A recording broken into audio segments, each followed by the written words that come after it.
Back in 2017, I was 25 and I was actually laying low in a completely isolated, dusty stretch of Ector County in Texas. I had an active warrant for a probation violation at the time, which meant that reaching out to the law for help was totally out of the question, no matter how terrifying things got. Now, I was staying in a converted metal workshop at the very end of a long, unlit dirt road with a sketchy guy that I was splitting a salvage gig with. Our dynamic was incredibly volatile too. Massive screaming matches that usually ended with him jumping into our only Jeep and tearing off in it, leaving me completely stranded. And to make things worse, the property was in a massive dead zone. If you wanted enough signal to send a text or even make a call, you had to physically walk over a mile down the dirt track to the main state highway intersection just to get a signal. And one Thursday night at around midnight, we had an absolute blowout. I locked myself in the back tool room to cool off, and when I finally came out, the Jeep was gone again. My phone was completely useless inside of the metal building, and I was so furious and wound up that I decided to just hoof it down the dark dirt road to the highway, figuring that he'd just be sitting in the driver's seat at the intersection where the reception finally kicked in. When I hit the asphalt at the edge of the highway, the road was completely dead though, no Jeep. I was totally on my own, surrounded by miles of flat empty brush and old oil fields. I started walking south along the shoulder toward a 24-hour truck stop that was another mile down the road, opening my phone and trying to call his number over and over as the bars finally popped up.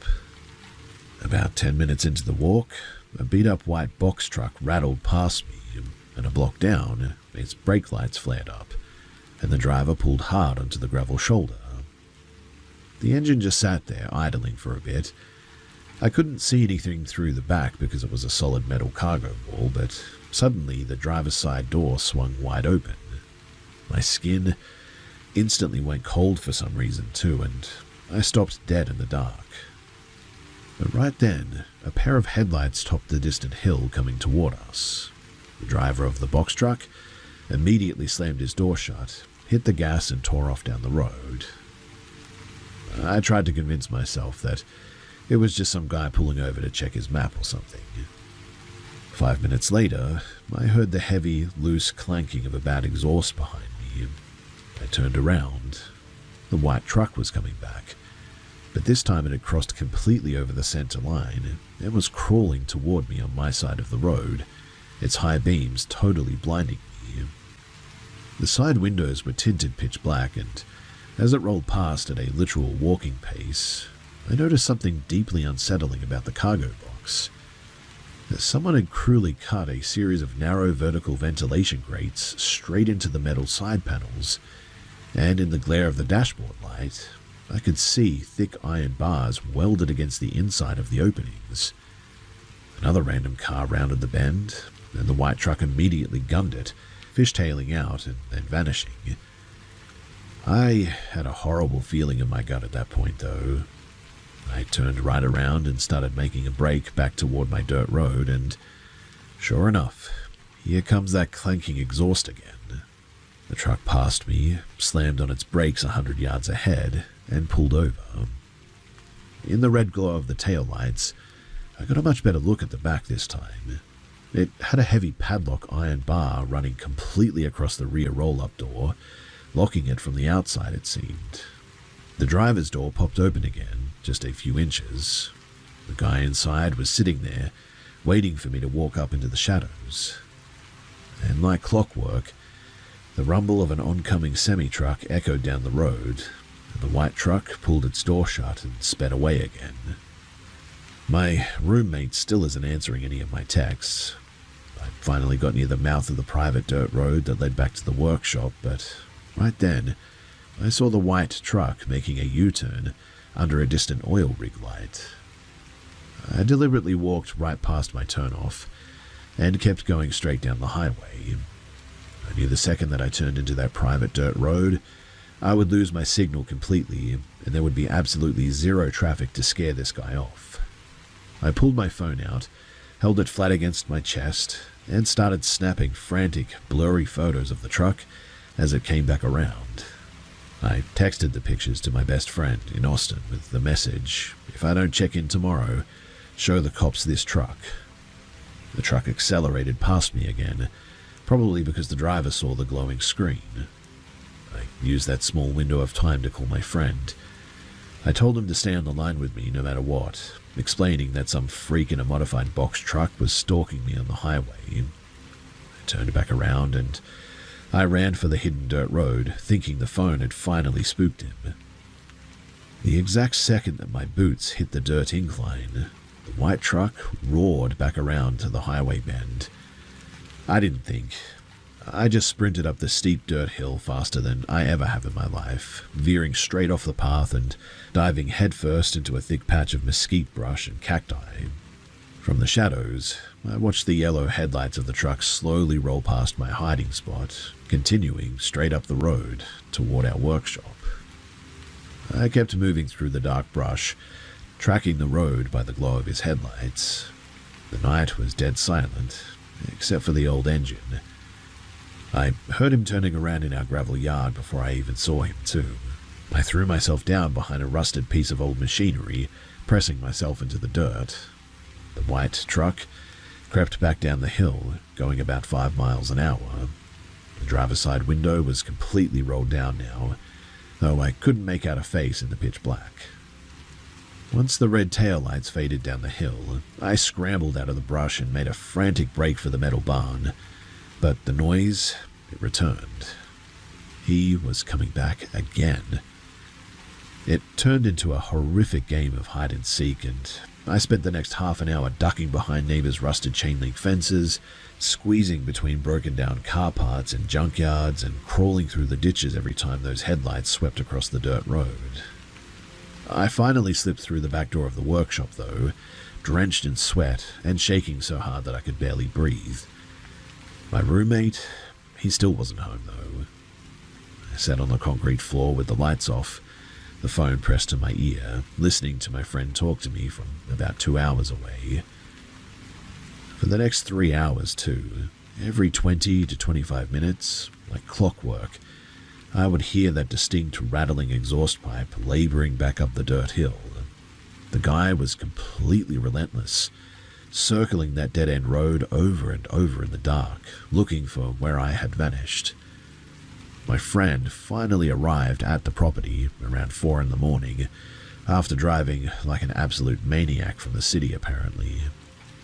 My roommate, though, didn't roll back into the yard until nearly 5:30 in the morning, completely oblivious, only checking his phone after the sun had started coming up. I packed my bags and I left that property 3 days later and never went back to that county. I don't know who that man was or who he was planning to lock behind those iron bars, but knowing that I couldn't call for help made that night the most helpless and terrifying experience of my life.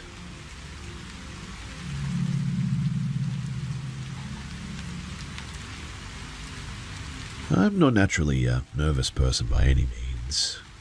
Back when I was a teenager, I even used to hitchhike around the outskirts of Seattle at 3 in the morning and never felt a single bit of anxiety.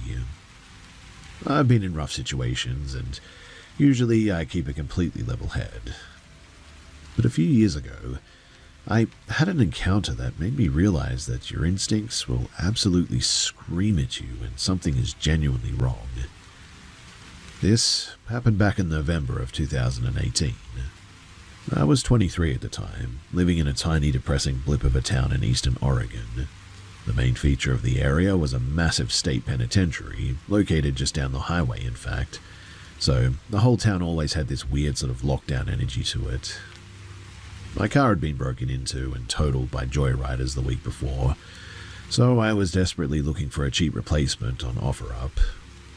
I found an old Chevy truck for $900 cash, but I didn't have a ride to a bank, so my only option was to walk to the 24-hour Chevron station, about a half a mile away, to hit the ATM.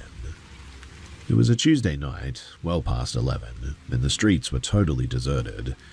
The walk was incredibly unsettling too. The sidewalk was lined with these massive, thick bramble bushes, and the shadows were playing tricks on my eyes a bit.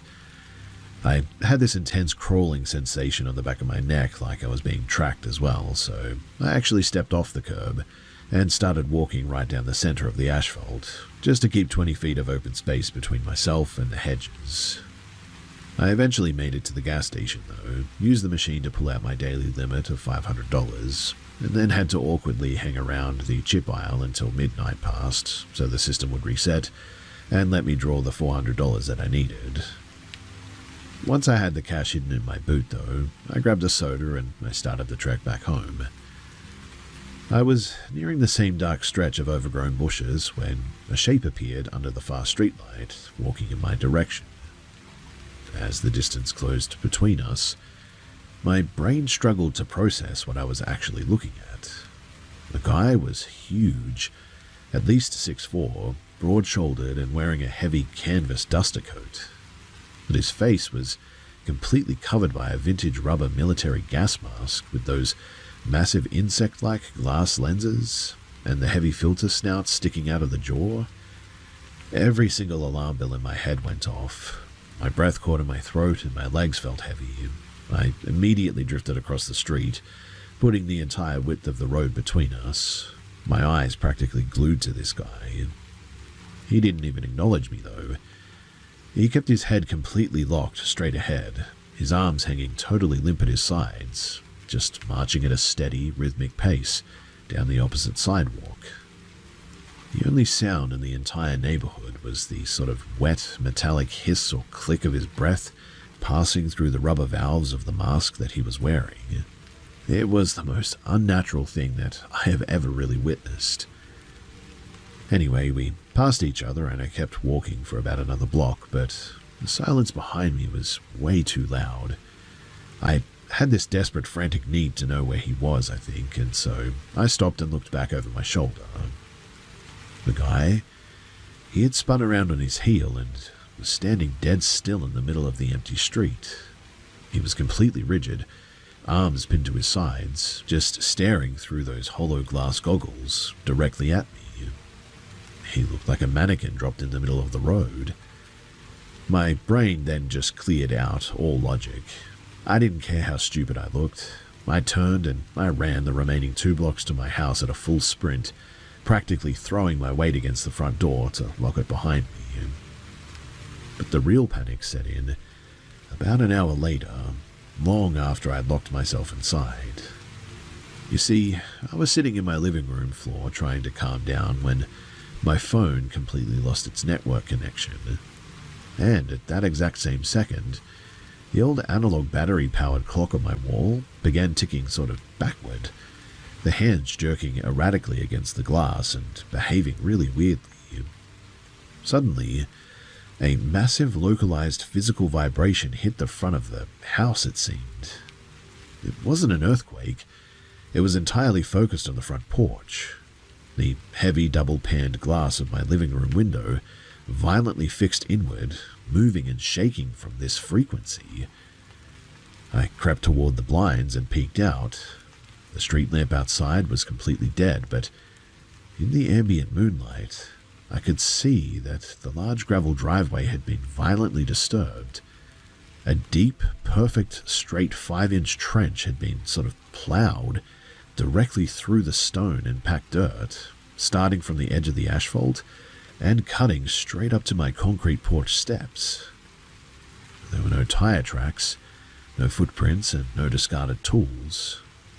Something huge, though, had been dragged right to my door, and I didn't know what it was. Look, I'm not saying that it was the local edgelord that I saw earlier, trying to get a reaction out of people on a boring weeknight or anything, but the whole thing does seem really coincidental, doesn't it?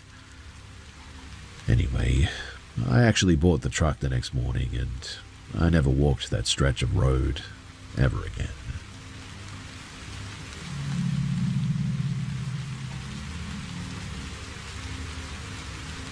I'm actually sharing this from a sleeping bag on the floor of my uncle's basement right now because I'm completely terrified, and quite honestly, a little bit disappointed with myself.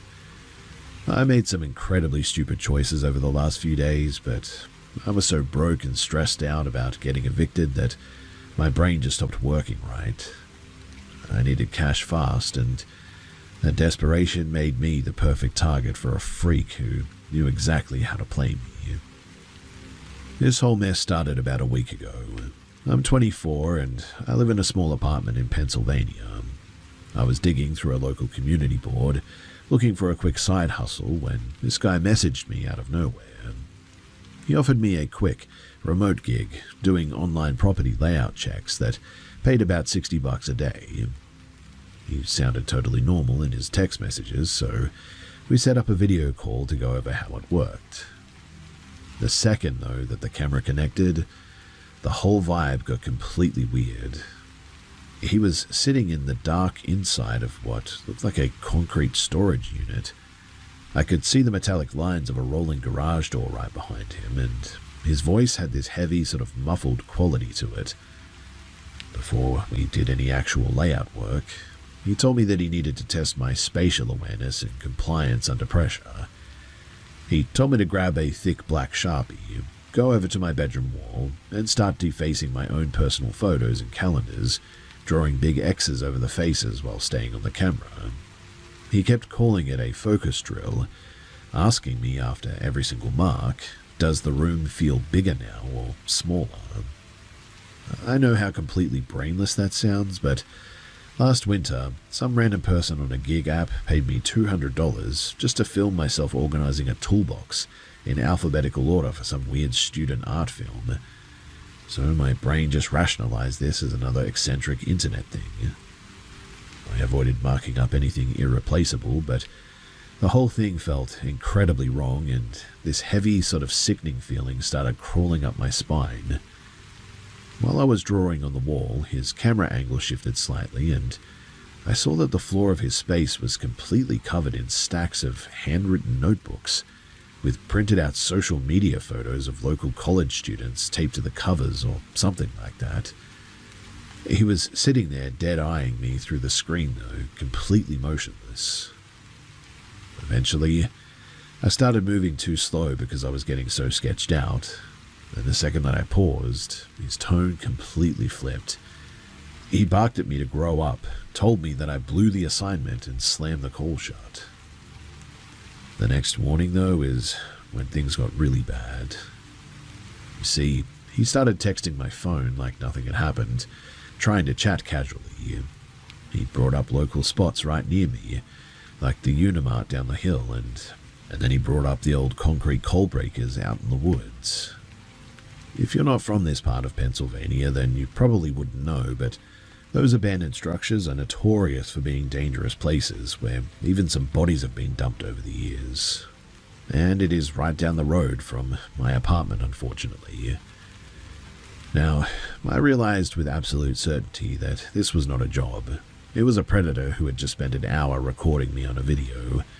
I had stupidly given him way too much information during our initial chat, including the fact that my parents live right behind the old brick diner on Route 11.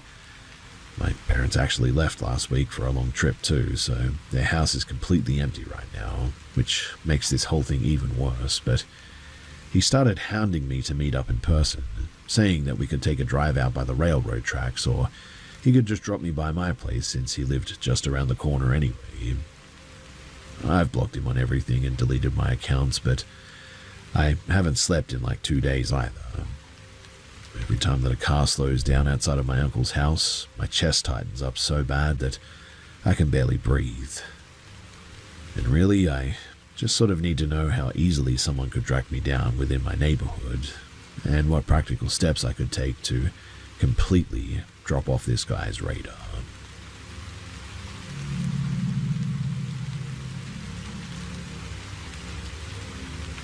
Some people talk about having an internal alarm system for dangerous situations, but you never really realize just how violent that physical reaction is until your chest completely tightens up for you. I'm 24 now, and this went down about 6 months back, but I still cannot shake just how fast a routine, exhausting shift turned into something that felt like a straight-up fight for survival.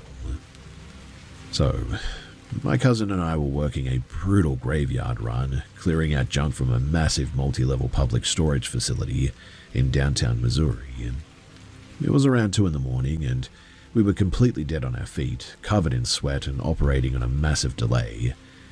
If you've ever had to haul heavy scrap down those narrow concrete corridors in the dead of the night, then you know that the basement units are a total mess of tight corners and bad lighting. But to get a breather from the stuffy air, we stepped out onto the open-air loading dock at the back of the building because a cool breeze was coming through the alley. It was a crisp, clear night, and the fresh air actually felt incredible after breathing in moldy cardboard dust for like 6 hours straight. We leaned back against a stack of wooden pallets near the industrial trash compactor while my cousin checked his phone. His dad was driving down with a flatbed trailer to help us haul the metal, but he was stuck behind a wreck on the interstate, so we were going to be killing time on the dock for a little bit. That's when this guy walked up from the gravel lot. There wasn't a single red flag about him initially. He looked like every other guy working an evening trade job. Clean cut, heavy canvas work shirt, thick leather tool belt, and wireless earbuds firmly in his ears. He looked totally normal, to be honest, except for maybe the fact that his work boots were completely pristine, without a single scuff or a speck of dust on them, which was barely noticeable at first glance, but he stopped a few feet away and nodded at my cousin. "Hey man, those are really solid steel-toed boots. What brand are they?" My cousin smiled, wiped the sweat from his forehead, and told him. Then the guy shifted his eyes to me, checking out my heavy canvas work trousers. "Yours look pretty tough too. Perfect for tearing down old drywall, huh?" I gave him a standard polite response. "Yeah, I think canvas is the only way to avoid getting cut up by rusty nails out here. Nice leather rig you've got on too." The guy cracked a very thin, hollow smile and said, "Yeah, I'm sure you really think that." The delivery of that was weirdly sarcastic, but I just figured that he had a dry, cynical sense of humor about manual labor or something. We kept up the casual, tired small talk for another minute or so. He asked us what specific unit number we were clearing out, and we told him that we were working on the abandoned lockers near the freight elevator. And the second that we mentioned the elevator, his face sort of tightened up. He started rambling about the security layout of the facility, but his tone got incredibly bitter and sort of intense. He muttered something about how locks are completely pointless when people are careless, and how none of the property in these lockers actually belongs to the people who leave it behind. We just sort of nodded along politely, trying to be decent to a guy who clearly was having a bit of a rough night. Then, the entire vibe completely shifted.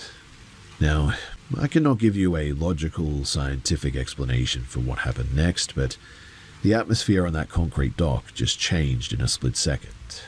A wave of intense heat rushed up my neck, and the hair on my arm stood completely on end. It wasn't standard social anxiety. It was a primitive alarm going off in the center of my chest. The guy's face didn't twist into a scowl or anything, and his voice didn't rise. He kept talking at the exact same volume, but the expression in his eyes went completely dead. He was looking at the two of us the way that a predator looks at a target. There was this sudden, terrifying undercurrent of absolute malice and rage behind his eyes that had been completely hidden a second ago. While he was talking, his eyes shifted away from us for a split second, and he reached into his leather pouch, pulling out a heavy, blunt iron framing hammer. He didn't wave it around or swing it or anything. He just casually started tapping the solid steel head of the hammer directly against his own palm, seemingly bruising his skin over and over again, without looking down. He was just dead-eyeing us the whole time, his lower body completely frozen. My eyes darted to his tool belt at this point. He didn't have any actual construction supplies.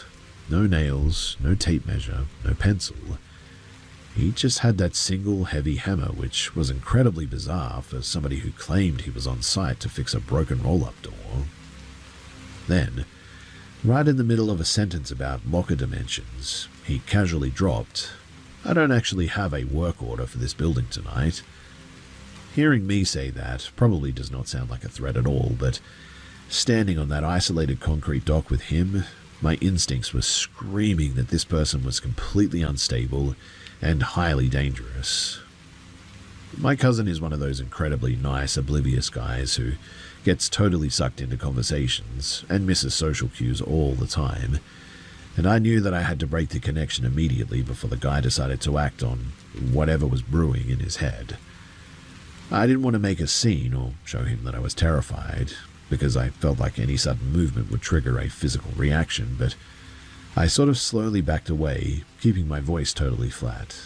"Hey, my stomach is turning from that cheap vending machine coffee. I need to run back inside the front office break room real quick, okay?"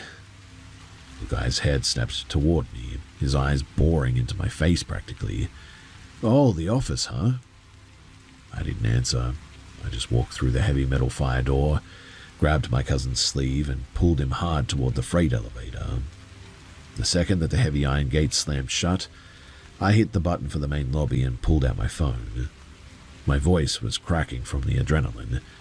"Hey, we need to call the supervisor right now. Get to the front gate. Do not go back down to the loading bay, okay?"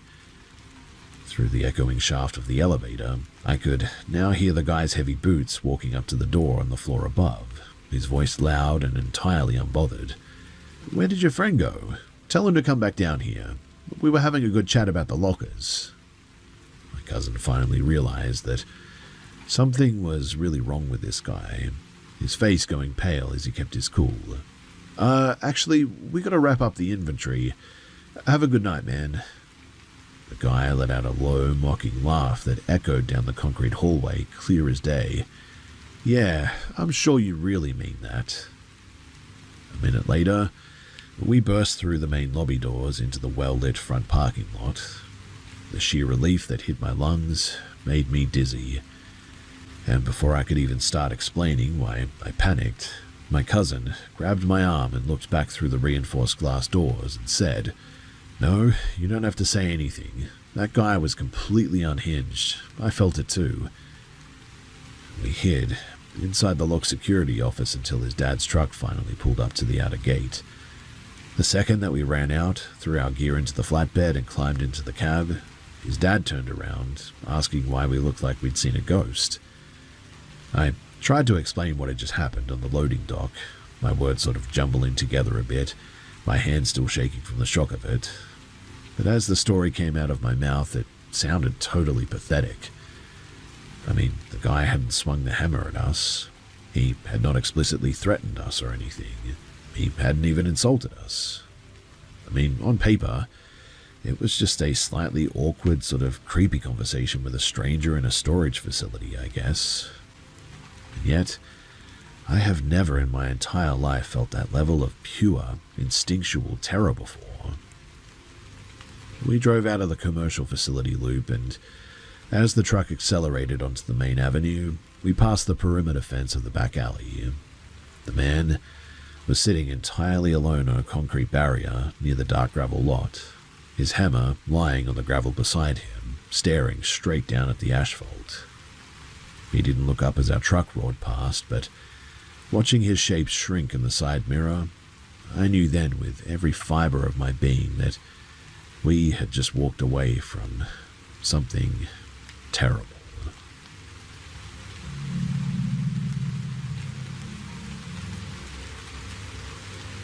You wouldn't get how messy the trade setup is in these sprawling industrial parks unless you've actually worked in one, because if you're only used to neat commercial storefronts, this whole chaotic layout sounds totally made up. I get that. But it is really how it is. So I'm 20 and working as an apprentice locksmith at a heavy-duty security shop.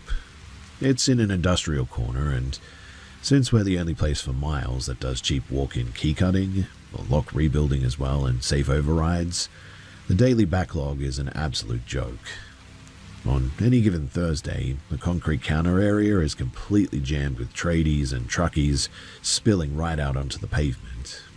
It's loud, fast, and Keeping the workshop swinging doors completely secured is basically a lost cause when you're trying to churn through 50 commercial lock sets a shift at least. Anyway, our main back work bay is split into two areas. You have the greasy machinery floor where the heavy key cutters, hydraulic presses, and pinning blocks sit. Then, right next to it, is a small glass partition office where the master computer console is set up, and where we program the electronic transponder chips. Now, this went down about 3 months back during a brutal morning rush. So a young woman, probably around 19 or 20, had come in with a busted ignition barrel from her moped. I was standing over the main pinning block, carefully tweaking the tiny brass tumblers with tweezers and setting the springs to get a clean alignment. Because the workshop was so backed up and the garage door was constantly rolling up and down, an older guy, easily in his mid-50s, had wandered past the safety line and into the main tool bay, and was leaning up against a stack of storage crates. He wasn't a random intruder. He was the very next job on my clipboard, in fact, waiting for a simple duplicate warehouse key, and he just followed the previous customer inside because nobody was managing the front till to stop him. Once I had the girl's ignition barrel perfectly aligned, I stepped around the partition and into the programming booth to log it into the software. As I looked through the scratched glass viewing window to check the room before running the code machine, I noticed the older guy. He was holding his smartphone flat against his high-vis vest, tilting the top camera lens up at an incredibly strange angle, pointing it directly at the young woman's lower back while her back was turned to him. While he was aiming the screen, his other hand drifted down into his unzipped pocket, and he casually slipped out a small, heavy silver utility blade. He didn't wave it around or point it at her or anything. He just started scraping the edge of the metal blade directly against his thumb, peeling off thin slivers of his own calloused skin while dead-eyeing her back. He was completely motionless from the waist down, just scraping the blade and holding the phone still. My stomach instantly turned. It was a blatant, dirty attempt at taking non-consensual photos of a customer while she was distracted, paired with something way darker as well. I didn't even log into the computer. I turned around, grabbed the senior locksmith on duty, and we both marched right back into the main work bay. We confronted the guy on the spot, demanding to see his camera roll. He went bright red, quickly fumbling everything as he was trying to shove the utility knife and the phone back into his pockets. But we stepped right up to this guy's face and made him unlock the device right there. Sure enough, his recent folder was filled with 3 different stealth photos of the girl from behind. To make it even worse, one of the shots had been snapped while I was leaning over the workbench, meaning that I was captured in the background of this disgusting gallery. The senior smith grabbed the phone right out of his hand, deleted every single image, and then went straight into a recently deleted trash folder and permanently wiped them from the device storage. Since he was technically a logged customer, and we had already taken his payment voucher for the warehouse key, we made him stand by the door, ran his single duplicate through the automatic cutter, and literally threw his keys at him just to get him out of our hair. But while we were printing his receipt, the guy's entire demeanor shifted from embarrassed to incredibly aggressive and arrogant. He leaned over the wooden counter, pulled out a laminated clip-on badge and snapped, "You people have no idea who you're messing with. I write for powerful people. Give me your names right now." The senior smith was already completely exhausted from the morning rush and wasn't about to be intimidated by some local creep trying to flex a minor trade press pass. She didn't even look up from her monitor, in fact. She just said, "Nobody here has your name. Your keys are done. Get out of my shop before I have the guys from the tire bay throw you into the gravel." He sputtered for a second, realized that we weren't backing down, and literally slunk out of the sliding glass doors. Now, I know people here are going to ask why we didn't call the police or lock the gates or something, but you have to understand the reality of an understaffed industrial shop. We had 3 couriers waiting with pallets in the alley, an emergency commercial lockout call-out coming through the radio, and 0 budget for security guards. We caught him, we physically destroyed the files, and we protected the girl's privacy instantly. Standing around waiting 2 hours for a van to show up over a misdemeanor phone offense just really isn't viable when the backlog is building out into the street, literally. But I will say this, the whole thing left me feeling incredibly dirty for the rest of the week. People came to the trade house just trying to get their everyday gear sorted, and to use that environment to secretly photograph someone who is trying to get a lock fixed is a level of depravity that I really hope that I never have to witness again.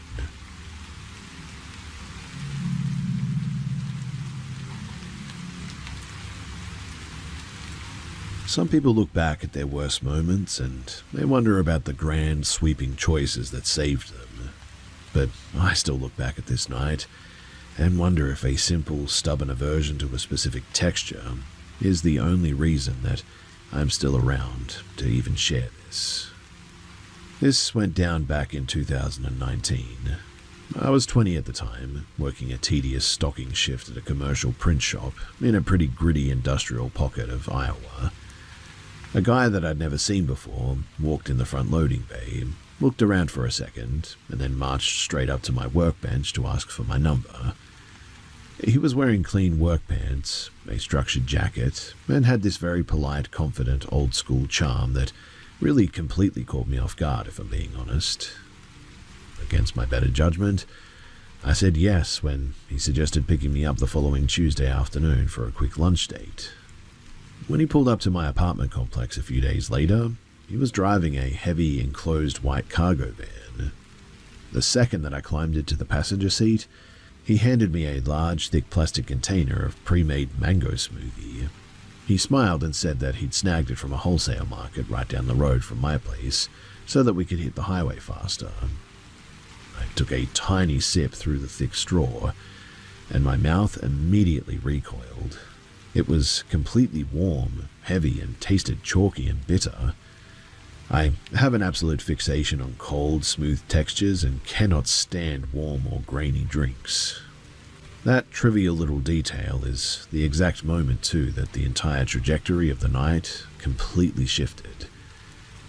Because I couldn't stomach the texture, I set the plastic container down in the deep side pocket of the door panel. I didn't want to be a rude guest on the first date, so every few minutes I'd pick the bottle up, fake a long sip with my lips tight against the straw, and just pretended to swallow before sliding it back into the door pocket. But sitting there in the echoing, unlined cabin of the van, my brain started working overtime. Why would somebody buy a person a random heavy wholesale drink when the entire stated purpose of the afternoon was to go and sit down at a diner together? He hadn't even asked what flavors I liked. And then the red flags started piling up at lightning speed. He blew right past the central industrial exit where all the local food spots were. When I pointed it out, he gave a dismissive little laugh and said that he knew a much better secluded park a little further out of town. As we kept driving, I started catching him in weird, pointless lies. For instance, he claimed that he worked as a dispatcher at the main freight depot right down the street from my house, but I told him that that was impossible because my brother-in-law managed that specific depot yard and I knew the entire small crew pretty much by name. He didn't even try to defend the lie. He just went totally silent and dead-eyed the road ahead. Over the next 20 minutes, he asked if I had finished my smoothie, not just once or twice. He asked me at least 10 separate times, his eyes darting down to the door panel every single time that I took a fake sip. By the time that he had veered off the main state route, the sun had completely dipped behind the tree line, leaving the dirt road in total darkness. He then took a sharp turn down an unlit gravel road, heading directly into the dense woods out past the local water authority reservoir. At that point, a heavy, cold weight settled into my stomach. My survival instincts kicked in, and a voice in my head told me that I needed to remain completely calm, keep my voice level, and do absolutely nothing to provoke or escalate his behavior. Every time the van hit a rut in the dirt, something loose and metallic inside of the dashboard compartment would rattle furiously as well. It sounded like an industrial roll of thick copper wiring, or maybe heavy metal chains shifting around or something. He kept tapping his fingers on the plastic housing, though, completely fixated on the vibration while a strange, intense smirk grew across his face. While he was driving, he reached down to the center console eventually and picked up a heavy, matte black rifle laser sight, the kind meant to clip directly onto a tactical rail. He didn't say a word, but his thumb clicked the pressure switch on the side, and instantly an incredibly bright, intense red dot flared to life, projecting directly onto my chest, right over my heart. He held the detached sight perfectly steady in his grip, keeping the dot burning into my shirt while his eyes remained locked onto the dark road ahead. Every time, too, that his thumb pulsed down on the pressure pad, the red beam would flicker, painting a target on me in the pitch-black cabin. And then, his entire personality just dissolved. He began driving like an absolute maniac, violently jerking the steering wheel from side to side using only his elbows while gripping his own hair. He started screaming at the windshield, yelling at the top of his lungs that he was an unappreciated genius, that he was the next major prophet, and that I was his chosen queen. He slammed on the gas, tore off the graded road, and drove the van straight through a clearing and into the forest. Branches were scraping aggressively against the passenger side door, and eventually the tires crunched to a halt, the headlights cutting through the dark, reflecting off of a flat black sheet of water. He had stopped the vehicle right at the absolute lip of a remote reservoir lake, the front bumper hanging over the mud. He cut the engine and then he just sat there. For 15 agonizing minutes, neither of us said a word.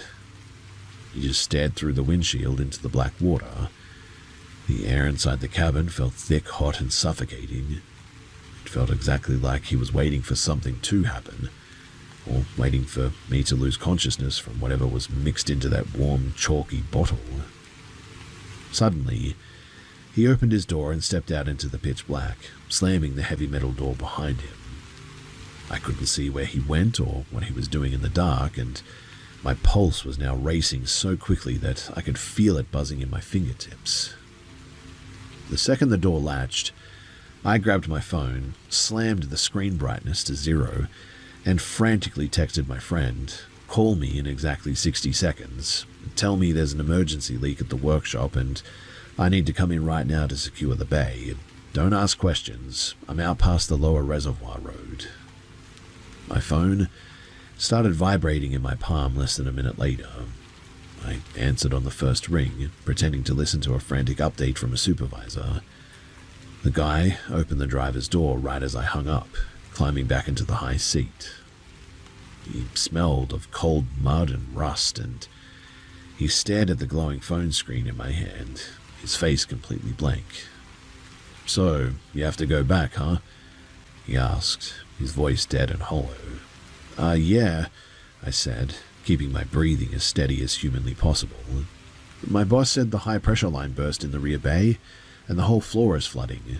I'm the only key holder with the main valve code." He sat in the dark for another 3 minutes, staring at the lake, before he finally twisted the key into the ignition. He turned the van around and drove the entire 40 minutes back to my apartment complex in absolute unbroken silence. He didn't even look at me when I got out, and he tore out of that parking lot before my front door even clicked shut. I blocked his number immediately, and I never saw his vehicle in town again after that. To this day, I can't look at a pre-made plastic store drink without getting a sick feeling in my throat. If that drink hadn't have been warm and gritty, if I had actually swallowed whatever was inside that bottle, instead of just pretending to sip it to be polite, I really don't think that I ever would have made it out of those woods.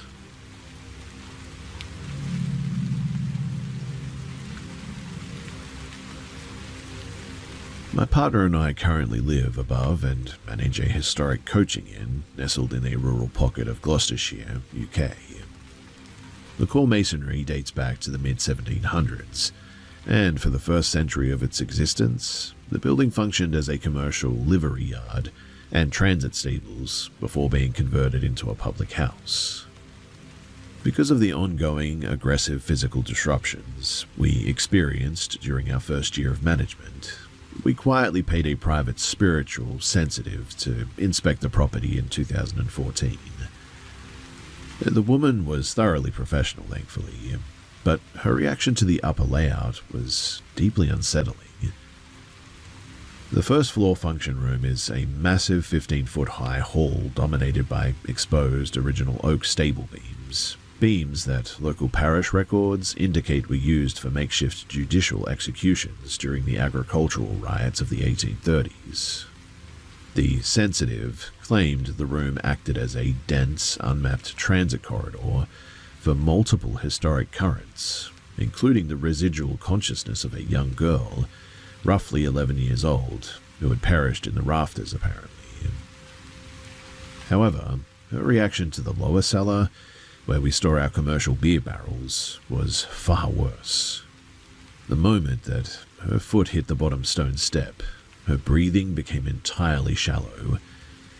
She refused to stay inside of the room for more than 60 seconds, claiming that the space harbored a severely hostile, non-human compression of energy that was causing her chest pains. She demanded that we immediately vacate the lower level, in fact. At the time, I sort of just shrugged it off as a psychological suggestibility. But over the last decade, the building's structural anomalies have become entirely, normal. So my partner and several regular patrons have frequently reported watching the distinct silhouettes of an elderly couple sitting at the far end of the oak bar during off-peak hours, only for the space to be entirely empty when staff approached to take an order. I never saw the couple myself, but 3 summers ago, I was tending to the hanging baskets in the rear courtyard when I looked up at the darkened window of the locked upper function room. A man's face was pressed flat against the glass, staring down at me with an entirely rigid, expressionless posture. My partner, a kitchen porter, and 2 suppliers all witnessed it simultaneously too.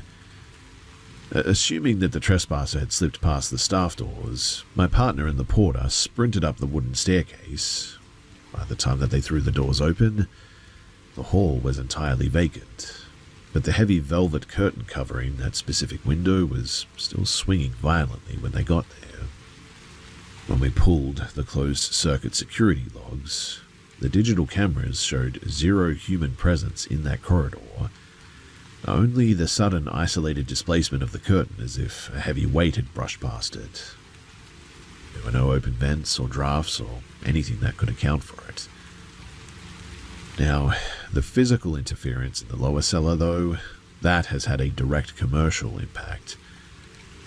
You see, over the past 5 years, every single drayman and cellar hand that we've employed has reported a localized static sensation whenever they change a keg, specifically the feeling of invisible fingers tightening around their hair or tearing at the fabric of their work shirts.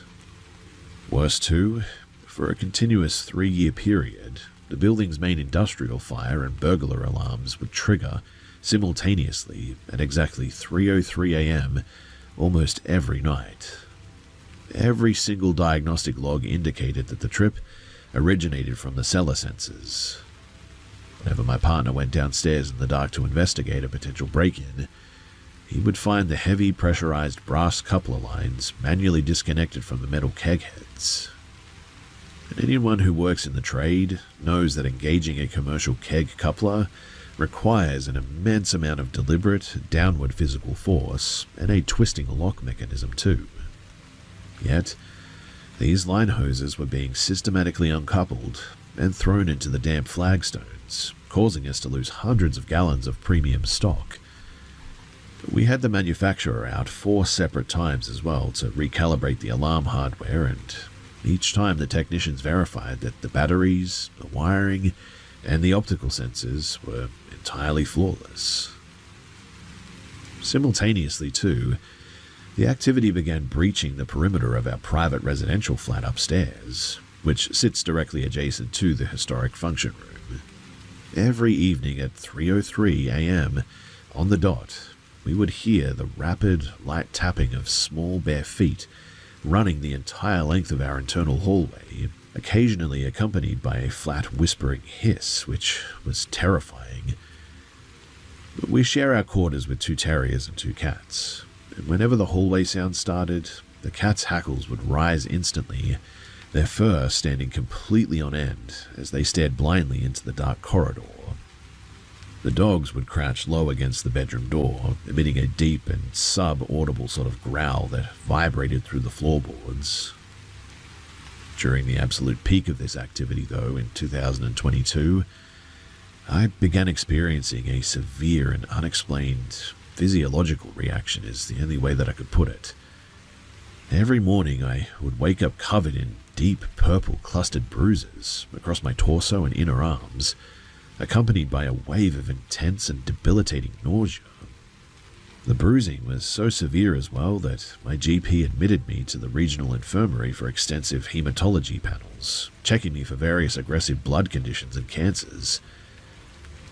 Over 6 months, I underwent hundreds of blood draws, 5 separate internal scans, you name it. The specialists, though, were just completely baffled. My clotting factors were pristine, my vascular system was entirely healthy, and the hospital officially logged my case as a medical anomaly. The activity experienced a massive decline last year, though, giving us a brief window of just total peace, which was absolutely serene. However, I am currently 20 weeks pregnant, and 3 nights ago, the atmospheric weight returned to the flat. My partner, he was cashing up the tills downstairs when I heard 2 distinct heavy female coughs originate from the empty armchair in our private living room. The dogs instantly whipped their heads towards the empty chair, their ears pinned back. And since that night, there's this constant feeling that I'm being watched. My own mother completely refuses to spend the night in our guest room as well because she develops an instant, blinding migraine the moment that she sits down, claiming that the air feels occupied. Last summer, a temporary relief manager stayed in that same spare room for 2 weeks. She woke up on her 3rd morning with 3 deep parallel vertical scratch marks tracking down her left shoulder blade. The bedroom door, it's been deadbolted from the inside, and our animals were locked in our master bedroom all night. I'm terrified that this hostile energy is re-anchoring itself to the layout precisely because of my pregnancy. I just cannot afford to endure sleepless nights or the return of the unexplained physical bruising while carrying my child. I'm entirely convinced that whatever is manipulating the cellar lines and mimicking voices in our hallway is targeting the structural living space, and I need to know the specific, non-religious protocols for how to get rid of whatever this is.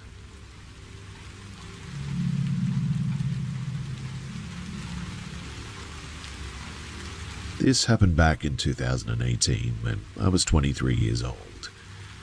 At the time, I was living full-time with my grandfather in his ground floor condominium unit in a quiet forested suburb of Alberta. The suite, it sat at the very back of the complex, facing a dense unlit belt of pine trees. On this particular weekend, my 14-year-old sister and my 4-year-old brother, they were staying over so that I could look after them while my mother was away. My partner, who was 24 as well, was also hanging out with us too. It must have been around 8:30, and the evening was entirely normal. We were all gathered in the main living area, which featured a large sliding glass door opening directly onto a concrete patio, and a secondary deep-set picture window looking straight into the tree line. Because it was pitch black outside, we had drawn the heavy fabric vertical blinds across the sliding door, but the smaller picture window by the television, it was still uncovered. We had dragged a double mattress into the center of the room so that the kids could watch a movie at night. My little brother was sitting on the edge of the mattress in just his diaper, right in the middle of changing into his pajamas, and I was standing about 3 feet away, directly aligned with the open glass of the picture window. My partner had literally just stepped out the front door to drive down the block and pick up some takeaway food. The locks on the front door had clicked shut maybe 30 seconds prior. And then the room just completely transformed. It didn't feel like a spiritual presence or anything, but it felt like a violent mechanical drop in localized pressure. The air was instantly sucked out of the room, causing all of our ears to pop painfully and the ambient sound of the television to go entirely muffled, like we were suddenly underwater. The sensation was so physical too that my 14-year-old sister instantly whipped her head around to look at me, her eyes wide with confusion. In the exact millisecond our eyes locked, my 4-year-old brother stood up perfectly straight on the mattress. The color drained from his face so fast that he turned a sickly translucent gray. He pointed a shaking finger directly at the glass behind my shoulder and began screaming at the absolute top of his lungs. A piercing, frantic shriek of just pure primal survival panic. "Close the lines," is what he said. "It's on glass." My stomach dropped so violently that I felt instantly physically sick. My sister sprinted across the room, grabbing my arm, while my brother continued to scream, hyperventilating so hard that his chest was heaving. Neither my sister nor I could see anything through the black pain, but the sheer terror radiating from a 4-year-old made me lunge forward and violently rip the cord to drop the blinds over the window. The moment, too, that the plastic slats snapped shut, it was like everything began to move in slow motion. My peripheral vision blurred, and a thick dreamlike sort of detachment settled over my brain. It felt like trying to sprint through deep water. We were holding my brother, trying to muffle his crying, when his eyes darted toward the seam of the closed vertical blinds. He began kicking his legs, screaming even louder, saying it didn't stop. Panicking, I scooped him up under my arm and ran toward the sliding glass patio door, my sister clinging to the back of my shirt. I completely lost my head, if I'm being honest. I didn't want to be trapped in that compressed living room, so I yanked the sliding door open, tore through the outdoor vertical blinds, and burst out into the concrete patio into the freezing night air. The moment, too, that we hit the outdoor air, the pressure returned to normal. My brother's hyperventilation slowed down for a brief second. His breathing became less labored as he buried his face into my neck. But the slow-motion, detached sensation hadn't left my head yet. I was standing on the dark patio, looking at the silent pine trees when my brother stiffened again. He slowly turned his head toward the empty brick wall of the condo, just 2 feet to our left. His voice dropped into a terrifying flat whimper. "Next to us," is what he said. I nearly passed out from the sheer spike of adrenaline, and I didn't even look at the wall. I turned around, carried him up the concrete garden stairs, and ran entirely out to the bright-lit asphalt parking lot at the front of the complex. We collapsed onto the communal concrete steps, all three of us shaking uncontrollably in the cold. Once I could finally control my fingers again, I pulled out my phone to check my partner's location on the tracking app, assuming that they must have been halfway across the neighborhood by now, given how much time I thought had elapsed. When the screen lit up, my brain just experienced what I can only describe as a massive logical glitch. She had only left the house 4 minutes ago. Her car icon was idling at the traffic light just 3 blocks down the street. The entire ordeal, running through the flat, the patio escalation, the slow-motion escape, had occurred in a span of less than 3-4 minutes. I called them, though, frantically, my voice cracking as I explained that we were locked out on the front steps and they needed to come back immediately. They were completely confused, repeating that they had just turned the corner and didn't understand how a crisis of that scale could have unfolded in the time that it took them to listen to one song on the radio. We sat on those cold concrete stairs for over half an hour, I think, until they eventually returned with some food, refusing to even look at the front windows of the flat. Now, what makes the memory even more unsettling is our cat. He was an incredibly vocal, territorial indoor cat who usually followed us into every room. During the entire panic inside, he was completely missing. But the moment that we sat down on the front exterior steps, I looked up at the high, narrow transom window above the building's front door, and the cat was sitting perfectly upright on the interior ledge, staring down at us through the glass with a completely unblinking focus. He didn't meow or scratch at the pane. He just watched us with a really eerie stillness. My little brother was completely disassociated for the rest of the night. He wouldn't look at the television or eat any food, completely shutting down. Because he was so young, it was incredibly difficult to get a coherent description of what he had actually seen through the glass, but he kept repeating two distinct details to my older sister while she held him. He seemed to be saying that it was an immense towering figure that didn't have a distinct face, and that it was like glowing white-yellow, something like a light bulb, I think. As he grew older, his mind completely blocked out the event. Whenever my sister and I brought it up years later, he genuinely had no recollection of it whatsoever. But I know for an absolute fact that he wasn't playing a game. I mean, you just cannot simulate that level of acute shock. I mean, he literally lost his skin color, the near fainting from hyperventilation, and the total dilation of his pupils. I mean, again, you just cannot fake that. My grandfather's condominium always had a strange feeling to it. But that specific night was a complete physical breach of the property's perimeter. My sister and I, we never saw anything, but the physical displacement of the air in that room, it told us everything that we needed to know. Whatever my little brother was looking at through the glass, it wasn't standing on the lawn. It seemed to be right there, and somehow it was manipulating the entire environment.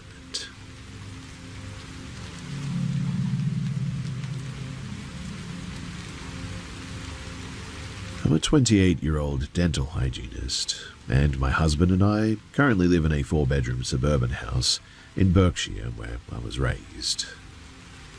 Growing up here, the property felt structurally quiet to me, I guess. I mean, I occasionally heard the settling timber or footsteps on the landing at night, but nothing that really disrupted my routine or gave me second thought. My mother and sister, however, had an entirely different relationship with that layout. Throughout our teenage years, my sister was systematically targeted by, well, an anomaly.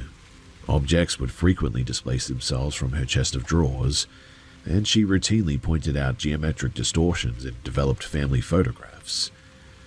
The most acute incident, though, occurred when she and I were sitting on her mattress discussing a school project, when, without warning, every heavy textbook and storage box on her built-in closet shelves were violently propelled forward into the center of the room. My sister jokingly designated the presence as Alfred, a piece of dark humor that turned incredibly sour when a maternal aunt uncovered parish records indicating our great-great-grandfather, of the same name, had passed away from an aggressive fever in that exact sector of the house. My mother had experiences too. She was plagued by acoustic mimics, I think is what you call them. Specifically, the clear, distinct sound of my sister or me calling out her name from empty rooms. The phenomenon was so precise, too, that even my own father, who was an extreme religious skeptic, even he believed it. While he and my mother were preparing dinner in the kitchen one night, both of them froze as my voice clearly echoed down the stairwell, calling out for my mum. But they both knew that night, I was at least 40 miles away, spending the weekend at a friend's house and reading. When my mother and sister eventually moved out into their own respective properties, they claimed the acoustic mimics followed them too, embedding themselves into the drywall of their new homes. I assumed that they were simply hypersensitive, because when my husband and I took over the mortgage of the childhood home 3 years ago, the place was entirely quiet. The silence, though, lasted exactly until last October, when we brought our newborn daughter home from the hospital. Now, medical professionals might immediately attribute the following timeline to chronic sleep deprivation, postpartum exhaustion, or perhaps even hormonal shifts, but I'm a medical professional myself, and I clung to those rationalizations for months as well. But human exhaustion does not manipulate mechanical door hardware. The disruption began with the return of the acoustic mimic, this time targeting my husband. During our daughter's second month, she began sleeping in a predictable and stable routine, waking only once in the early hours, really. Because my husband worked long shifts as a structural engineer, I took over the night shift responsibilities entirely so that he could remain rested. Yet, despite him being deep asleep in the master bedroom, he began waking up to the unmistakable sound of my voice whispering his name directly from the dark ensuite doorway. And then, the anomalies began focusing strictly on my proximity to the baby. The first physical escalation occurred at 2 a.m. during a night when our daughter was entirely inconsolable, screaming from acute colic. I was pacing the length of the nursery, bouncing her against my shoulder, when the ambient temperature in the center of the room just instantaneously dropped. A profound, freezing chill tracked directly up my spine, so intense that it actually made my breath hitch. In that exact second, too, my daughter stopped crying mid-shriek. Her entire body went completely rigid, and her eyes snapped open, focusing with absolute unblinking clarity on a point in the air precisely 3 inches behind my left shoulder. The sudden stillness of an infant who had been hyperventilating for an hour was so unnatural that I immediately sat down in the nursing chair, pinning my back against the wall, paralyzed by a wave of intense and visceral paranoia until, well, dawn, really. 3 weeks later, something else happened in broad daylight. It was a bright, clear morning, around 7, I think. I had brought our daughter into the living room for her morning feed and a brief period of floor play before her first nap. The living room's gliding chair was positioned with its high back directly facing the heavy timber door of our master bedroom, which was completely closed and latched. And as I rocked her, she began to fuss a bit.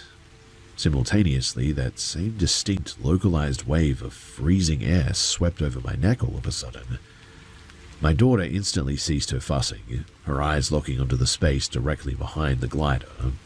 And then, behind me, the distinct metallic sound of the brass door handle turning echoed through the silent room. I heard the mechanical click for the internal latch withdrawing from the strike plate. The heavy timber door slowly, smoothly swung wide open. Hoping against hope that my husband had simply heard the baby crying and was stepping out to assist us, I called out his name into the corridor. There was no response. I turned the chair around. The hallway was completely empty. I sprinted into the bedroom. My husband was fast asleep under the duvet, snoring loudly. The shock of the mechanical manipulation, though, was so severe that we spent the afternoon completely rearranging the living room furniture so the gliding chair sat squarely in a corner, eliminating any blind spots behind my head. I have watched that specific door latch slide open twice since that morning, too. To preserve my own sanity, I've stopped pulling the door fully shut to ensure that the internal latch never fully catches. That way, whenever it does swing open, I can usually convince myself that the draft from the pedestal fan finally generated enough atmospheric pressure to push the timber. The footsteps, though, and the low disjointed whispers, they continue on the landing between the hours of 2 and 4 in the morning. But I have systematically sort of altered my movement patterns within the house to hopefully avoid them entirely. I am acutely aware that whatever anchored itself to my mother and sister during their youth did not vacate this property when they left. It simply went dormant, waiting for the introduction of a new and vulnerable child, it seems, to reactivate entirely.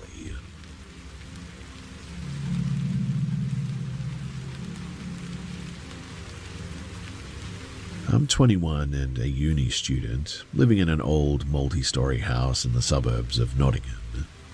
Looking back, my childhood here was full of weird habits that my mum always blamed on night terrors. She used to tell me that she'd find me standing completely stiff in the dark at 3 in the morning, my face just inches from the wall, having full, quiet conversations with the bare plaster. But as I got older, the things happening in the house became impossible to explain. The worst spot has always been the basement. Ever since I was a little kid, I've had a gut-level hatred of going down there. The air always felt incredibly heavy and metallic, enough to make me instantly sick to my stomach every time. Heavy tools and wood scraps left flat on the workbenches will constantly move on their own and thud onto the concrete floor when everything else is completely still. Out of the corner of my eye, I'd always catch these fast, dark shapes darting across the doorway of the boiler room. But whenever I whipped my head around to look, the space was always completely empty. The physical stuff started ramping up though when I was a teenager. I was sitting on the living room sofa with a friend one day when I felt a sharp, hard yank on my hair, like somebody had grabbed a few strands and explicitly pulled them upward. I spun around instantly, but the sofa was pushed flat against a solid brick wall. The weird thing though was that it wasn't even an inch of space for someone to be hiding there. At the same time, we kept seeing this incredibly tall, dark shadow around the house. For years, I tried to convince myself too that it was just a weird optical illusion from the streetlights outside, but the shape was always exactly the same. The first time that I saw it clearly, I was about 17.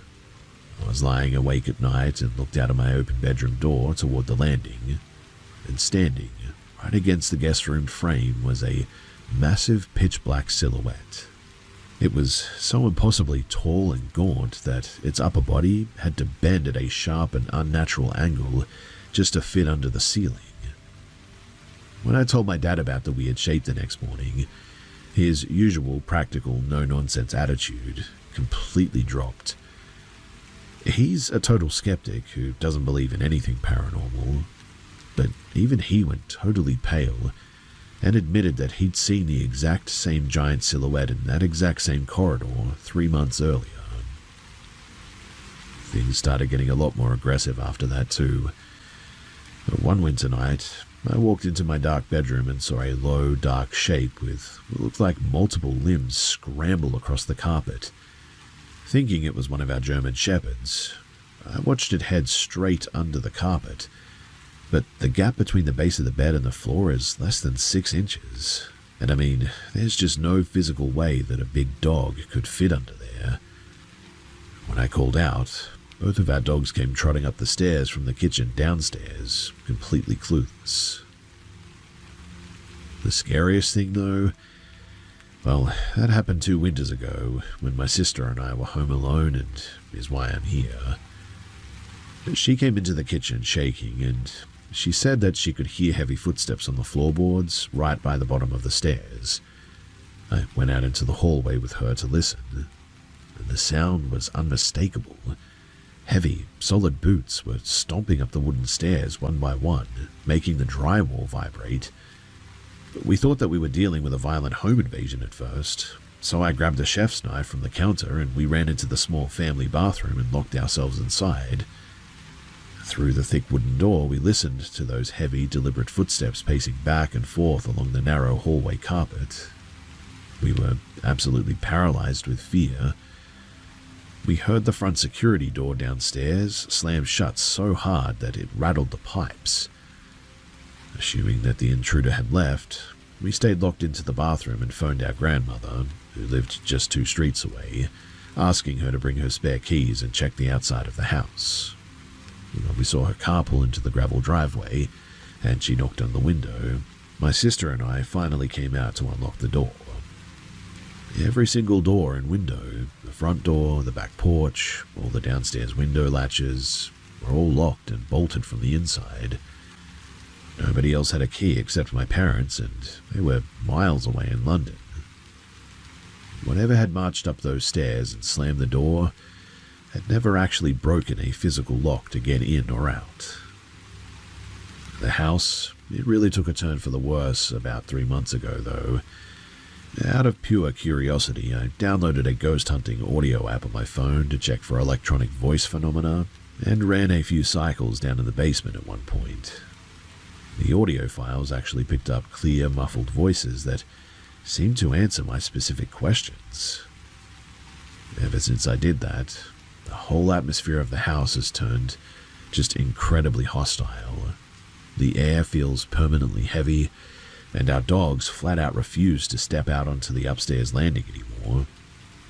2 nights ago, it finally breached our bedroom too, I think. A friend and I were sitting on the bed when Alexa, from Amazon, on the dresser, suddenly went dead silent. And right then, the heavy power cord was violently yanked sideways straight out of the wall socket and dropped to the floor. In that exact same second, too, the closed bedroom door was thrown inward with a massive bang, like somebody had smashed a heavy shoulder into it. The final straw, though, that happened yesterday afternoon while we were clearing out the old wooden coat closet in the front hallway. Scraped and deeply charred right into the hidden plaster wall behind the coat hooks was a horrific image. It looked like it had been systematically burned into the wall with a high-temperature torch or something. The burn mark showed a small, featureless child tightly clutching an electrical wire, following the line down toward the floorboards. Standing directly behind the child was a second, much larger shape, with long, stretched-out hands wrapped completely around the small figure's neck. The soot residue is completely fresh too, and the smell of the burnt plaster is still leaking out of the closet. We are now actively looking for a new place to live, and whatever has burned itself into the walls of this place isn't staying hidden anymore, and we just don't want to be here.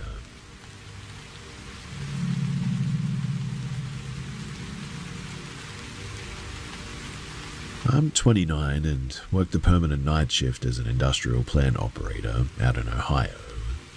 Because of my schedule, my whole routine is completely flipped. I usually wake up at around 5 p.m., run my errands in the evening, and find myself wide awake and restless in the early hours of the morning. To stay in shape, I started walking a big, mile-long loop that connects 2 old Victorian-era cemeteries, sitting directly across a 2-lane county road from each other. Because of my shifts, I usually do these walks between 2 in the morning and 4 in the morning. Even though the place is totally isolated, it never really creeped me out. The grounds, they always felt completely quiet and just sort of empty. Anyway, last night was really no different. I got to the fence of the larger cemetery at around 2:30, and I parked my car right against the iron railings, directly opposite the gates of the smaller yard. I started my routine by crossing the road into the smaller cemetery, using a small flashlight to read the old headstones. After about 20 minutes, I would say, I crossed back over the tarmac to the main grounds to finish the big 1-mile loop. I had my noise-cancelling headphones on, listening to a lecture, and would occasionally step off the path to upright small statues or trinkets that had been knocked over by the wind. By 3:15, I was finishing up the last part of the loop, coming up toward the main gates right behind where my car was parked. I had parked directly under a bright street lamp, and as I got within about 30 yards of the car, the yellow light flooded through the rear windshield, showing a stark and perfectly clear silhouette of a large man sitting completely upright right in the middle of the back seat. I stopped dead in my tracks on the gravel path. My brain immediately tried to rationalize it as a trick of the light, maybe the street lamp hitting the headrests or the window tint or something. I stared at it for a solid 10 seconds. The shape had a distinct physical bulk to it too that completely blocked out the light from the other side of the road. Assuming now that I was walking right into a car break-in, my adrenaline spiked. Because I walk these dark roads alone all the time, I carry a firearm in a concealed waistband holster, and so keeping my eyes locked on the back window, I pulled my weapon and stepped silently off the gravel onto the wet grass, trying to loop around and flank the passenger side. As I shifted angles to get a direct look through the side window, the silhouette's head slowly and smoothly turned right toward me.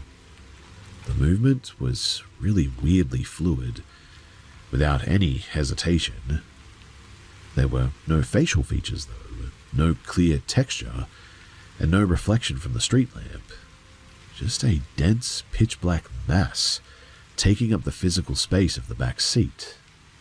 I dropped into a low crouch behind a thick granite headstone, using the stone for cover now. Reaching into my pocket, I pressed the unlock button on my key fob, knowing that it would instantly trigger the bright, white LED interior dome lights. I braced myself to confront an intruder hiding on the floorboards. The locks clicked open, the entire inside of the car was instantly flooded with bright white light, but the car was completely empty. Mind you, the change was instantaneous. There was no sound of a door opening, no shift in the car's weight, and no shadow running off into the darkness of the cemetery anywhere. Whatever had been sitting on the back seat just simply ceased to exist the exact millisecond that the lights came on. I quickly advanced on the car with my weapon raised, my boots sinking into the mud a bit. I did a full careful walk around of the exterior before looking straight down through the glass into the rear footwells. There was no space under those seats to hide a grown man. The floors were totally bare anyway. I jumped into the driver's seat, started the engine, and tore away from the cemetery gates at full speed without ever looking back at the rearview mirror once. Now, I like to think of myself as a pretty practical, detail-oriented sort of guy by trade, but the sheer precision of what happened has completely messed with me. I mean, your eyes can play tricks on you with shadows for sure, but a shadow doesn't turn its head to literally track you through a graveyard like that.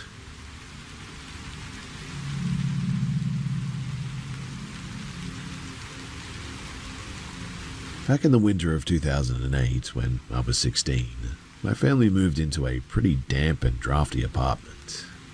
It was a bleak, concrete high-rise with the radiators constantly hissing, and the winter sun was setting by 3 in the afternoon in this place.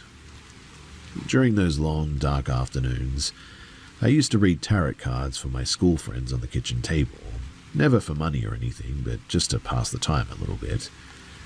But whenever I shuffled the deck alone in the empty flat, the air would turn heavy and I'd get this distinct prickling sensation at the back of my neck, like somebody was standing right behind my chair, peering over my shoulder. One Tuesday, I came home exhausted and decided to catch a quick 30-minute nap before volleyball practice.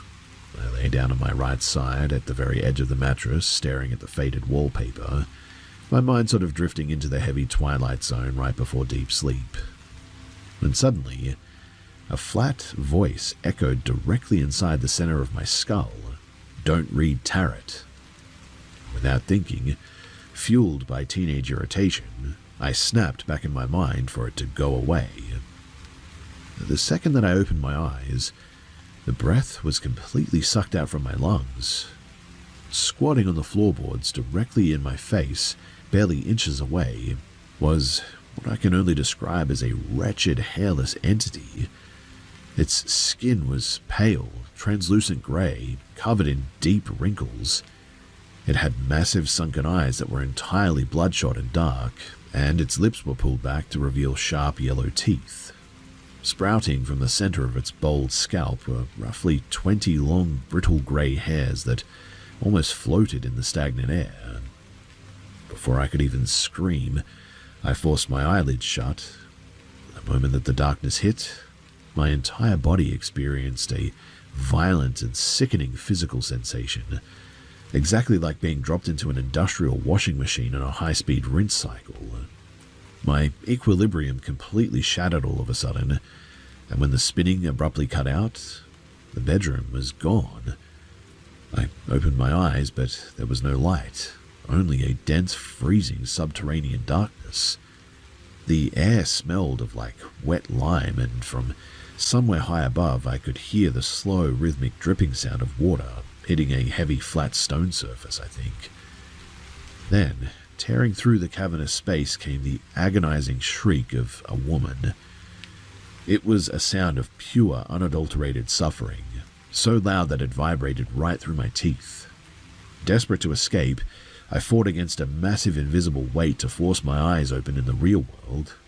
When my eyelids finally cracked as well, I was back on my mattress, panting and drenched in cold sweat. While looking for a flashlight desperately in the kitchen drawer later that evening, I pulled out the old wooden drawer entirely and noticed a small hidden structural gap in the cabinetry underneath. Reaching inside, my fingers pulled out an old grease-stained Russian military identification booklet from like the late 1960s. The photograph had been systematically and aggressively scraped out with a razor blade, but tucked into a plastic sleeve was a small hand-drawn charcoal sketch of the exact same bald and sort of wrinkled entity that I had just seen in my room, annotated with a single frantic line written in faded purple ink: "The Cellar Watchman." The sudden shock of a physical, non-paranormal confirmation of that specific face, hidden in the woodwork, made my stomach drop. I shoved the booklet back into the recess, trembling. The second instance occurred a few months later, and unfortunately, it left a far deeper psychological scar than even the first one. So, I had completely ruined my sleep schedule studying for exams and decided to pull a full 24-hour fast to reset my internal clock. By 1 p.m. the next day, the sleep deprivation caught up to me, and I collapsed onto my stomach on the couch. My cat curled up right against my hip, purring softly as I drifted off. Out of nowhere, though, a deep, radiating warmth enveloped my entire torso. It felt exactly like a massive, incredibly heavy pair of arms wrapped around me from behind in a comforting, protective embrace. But within about 3 seconds, logic pierced through the haze. I was entirely alone in a locked apartment. As the panic set in, a voice spoke directly beside my ear. It was weird and unnatural. It had a sort of overlapping cadence that was neither distinct male nor female, yet it sounded terrifyingly familiar. It spoke in a rapid, rhythmic language that I had never heard before in my life, and yet some part of my brain was sort of able to understand the context of what it was saying. Terrified, I began desperately reciting the lines of an old prayer under my breath, and the moment that those words left my thoughts, the familiar voice instantly dissolved into a distorted, piercing shriek. The sheer terror broke the paralysis, and I violently forced myself up into a sitting position on the cushions. My cat was sitting perfectly calm at the foot of the couch, staring blankly at the empty corner of the room. The second that I tried to stand up, my vision completely tunneled out, and I instantly blacked out cold onto the mattress. I woke up some hours later, and I didn't know what had happened.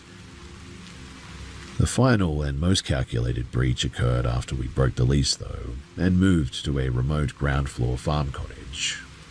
The cabin was bordered by miles and miles of dense protected timberland, and for the first 2 months, the mountain air actually felt entirely inert. But by late November, things came back, seemingly targeting the rear utility wall almost every night at exactly 11 o'clock. It sounded exactly like a handful of coarse gravel or heavy river dirt was being aggressively hurled from the tree line directly against the external housing of our large cast-iron HVAC compressor. On the night of June 17th, and I remember this, I sat up in the dark kitchen to listen for it myself. Right on the hour the impact came, 3 distinct heavy volleys of gravel rattling against the metal casing. My father and I immediately grabbed our industrial flashlights and sprinted outside, sweeping the beams across the perimeter. There were no animals, no low-hanging branches, and absolutely no fresh debris scattered on the concrete pad around the unit. We even had a technician pull the shroud apart a few days prior. The internal fans and the coils were entirely clear, and the casing was structurally sound too. The situation shifted violently 3 days later, though.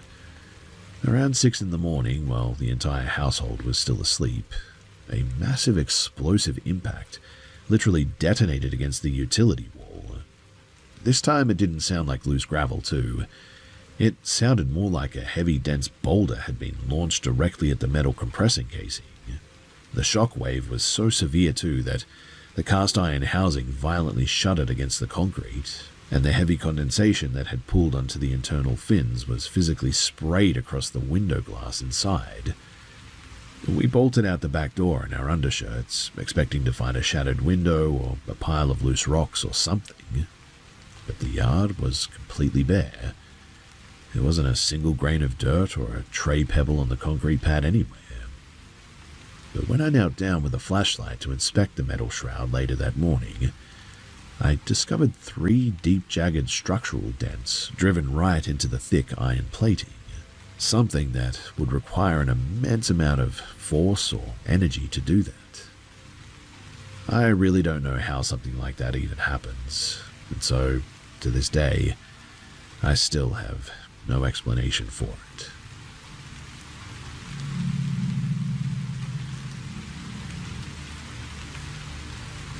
Back in 1993, my family rented a pretty isolated house out on some flatlands. Decades before the house was built, the land had been an old commercial sheep farm, and the property was still dotted with weathered timber shearing sheds, rusted wire pens, and old concrete drainage ditches. Growing up there, the whole house had this weird, heavy energy to it, and a lot of bizarre and unexplained things used to happen in our bedrooms with terrifying regularity. My older brother and sister had rooms right next to each other at the end of the hall, and almost every single night, their heavy pine bed frames would violently shudder and shake at the exact same second. And to make it worse, they both kept waking up to see a towering, faceless shadow figure standing dead still at the foot of their beds. I was in the small spare bedroom at the back of the house, right across the hall from the main bathroom. My parents told me that when I was a toddler, that room was a hotbed for weird audio things. In fact, apparently they used to stand out in the dark landing and listen to me, having full back and forth conversations with the inside of my built-in cedar wardrobe. The talking wasn't even the worst part, though. I would apparently routinely wake up, heavy breathing and crying, because it felt like an invisible force was firmly tickling the bare soles of my feet. It happened so often that my parents started a routine where they'd come and get me at 2 in the morning every single night so that I could sleep in a cot in their room. Things shifted, though, when my older brother left. My sister moved down into this bigger bedroom in the basement, and I took over her old room right opposite my parents'. The second that original spare bedroom was empty, it started running on its own loop. I would lie awake at night, listening to the locked wardrobe door click open, and the bare iron springs of the empty mattress creaking like something heavy was shifting around on it, and the desktop printer on the desk randomly turning on and cycling its roller in the dark. We had a heavy farm cat as well, but there's no way that a cat had the weight to compress those old iron mattress springs like that. Just no way. The escalation, though, happened during a brutal summer thunderstorm one day. A lightning strike blew out the local transformer, plunging the entire house into pitch-black darkness. While I was dead asleep, I ended up sleepwalking that night. My mum woke up to the sound of me screaming for her from across the hall, and when she ran out into the landing with a flashlight, she found me trapped in a bizarre and sort of mindless loop. I was marching straight into the closed doors of the empty spare room's wardrobe, back up 2 steps and then throwing my entire weight against the wooden frame again and again. The exact second that my mum grabbed my shoulders to snap me out of it, the power suddenly kicked back on, flooding the hallway with bright light. And in that split second, I remember sort of waking up all of a sudden. I looked past her shoulder into the empty spare room, and a young boy, totally pale and wearing old-fashioned mid-century work clothes, was standing right in the doorway. He made a slow and deliberate come here sort of gesture with his hand before he just vanished after I blinked. The winter that my grandmother came to stay for the weekend and slept in that spare room, the next morning, she stormed into the kitchen completely furious and confronted my father. "Why did you come into my room and wake me up at dawn?" she demanded. My dad was totally bewildered and told her that he hadn't gone anywhere near her room. My grandmother thought that he was playing a sick joke and laid out exactly what had happened. She said that a man with my dad's exact build, height, and hair had stepped right out of the wardrobe. He walked to the bottom of the bed and forcefully grabbed her big toe to wake her up. When she asked what he wanted, the figure replied in a flat and sort of monotone voice, "You need to assist with the yard maintenance." It was the middle of January and the yard was buried under 3 feet of packed snow. The figure then just sort of turned around, walked back into the wardrobe, and the latch clicked shut. The final thing that happened, though, was when my mum and I both caught a brutal winter flu one day. To keep my dad from catching it before his shifts at the manufacturing plant that he worked at, my mother and I moved into the spare bedroom to isolate a little bit. In the early hours of the morning, I woke up to that exact same terrifying feeling from my childhood, invisible fingers aggressively tickling my feet, followed by the distinct weight of a human body settling down into the mattress right next to me. At first, thinking that my mother was shifting over to comfort me, I rolled around to face her. The space beside me, though, was completely empty. Through the open bedroom door, I could see the bathroom light shining into the landing too, and my mother was standing at the sink across the hall, pouring a glass of water for herself. When I asked her why she had reached under the covers to touch my feet, she stopped, turned around, and looked at me with just pure terror. Whatever was living inside of that house wasn't just a random echo. It was actively mimicking our voices and shapes to seemingly get close to us while we were sleeping.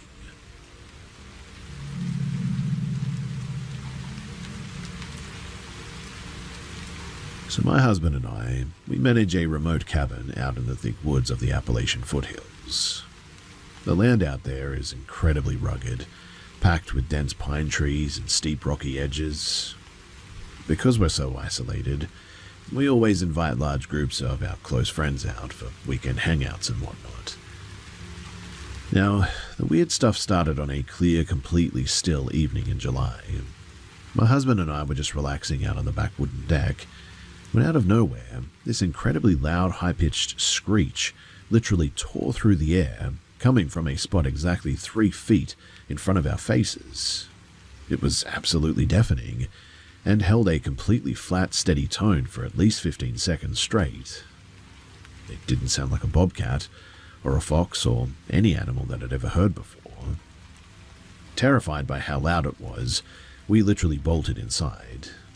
Within 10 seconds, 4 of our friends came sprinting up the stairs from the basement, asking what kind of industrial machine had just exploded on the lawn.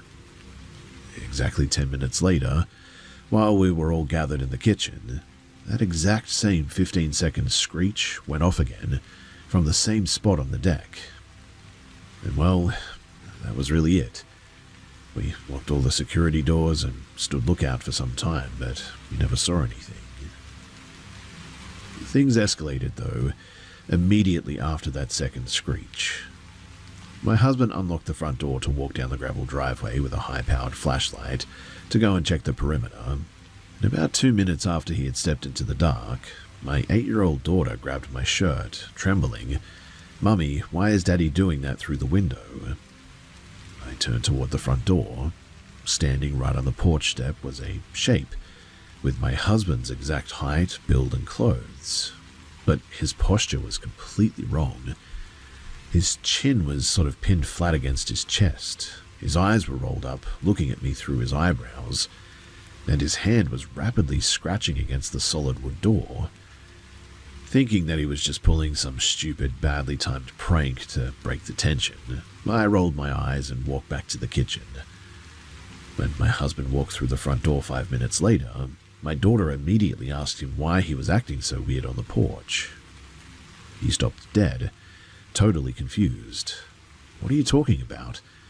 I've been out at the main utility gate 300 yards away for at least the last 5 minutes. I've spent years trying to get him to admit that it was an elaborate joke, but he completely denies it. Even that night, while our daughter was having a massive hour-long panic attack over it, he swore on his life that he never went near that porch. The next night, the physical interference moved even closer. I was standing on the back deck when a bunch of small, heavy stones were hurled from the roofline right past my left temple, hitting the wooden deck with a lot of force. At the exact same time, the high-pitched screeching started up again out in the tree line. Assuming that one of our weekend guests had snuck outside to mess with us, I marched down the deck stairs to catch them. My daughter came with me into the gravel yard, and we tracked a dark shape moving toward our parked pickup truck. When she leaned down to look under the chassis, she froze. But one of our close friends was lying perfectly flat on his back on the gravel, right under the engine. He was completely motionless, his eyes wide open and staring blankly at the underside of the truck. I called his name over and over again, telling him to get up, but he just didn't move a muscle. He didn't blink, twitch, or say a word. What made it truly impossible, though, was that the high-pitched screeching sound was blasting from the air right next to his head, and he didn't even seem to flinch. Terrified by how catatonic he was, we quickly left the truck and ran back into the house. 10 minutes later, we found that exact same friend walking up the lower path from the woods, laughing and talking casually. We all went inside together. As we walked into the kitchen, that same friend stepped out of the basement door. His hair and clothes were completely soaked with water, and he slipped on the tiles, wiping out hard. I snapped at him immediately. "That is exactly what you get for pulling that garbage under the truck outside." He sat up on the floor, totally clueless. "What truck? I've been downstairs in the hot tub for the last 45 minutes. None of the 9 other people in the house had seen him leave the basement or walk past the kitchen, even though the only way in or out was through the single door where we were all watching. Both my husband and our friend haven't budged on their stories for 7 years at least, and neither of them seemed to be responsible for what we saw those days. A few months later, too, while clearing out some old brush near the porch, my husband found a weird sort of thing hidden right against the foundation. Tucked into a gap in the stone siding was an old heavy iron logging chain. It hadn't just fallen there. The chain was actually tightly wrapped in thick layers of coarse matted human hair, mixed with old grease or something, all bound tightly together with heavy copper wire. We pulled it out and we burned it, wanting it gone. The property, it's been completely unstable ever since that weekend. On top of everything, the acreage has been under constant aggressive territorial harassment by a massive black bear that tries to smash through the kitchen windows at the exact time every single day, basically. I don't let my daughter out on the deck after sunset anymore. This has only been happening for the last month or so, but again, it's just another one of those weird things that happens here. Whatever that sound is, though, and the mimics that we see from time to time, well, I just hope that it all ends soon. Otherwise, I don't know if I can live here permanently.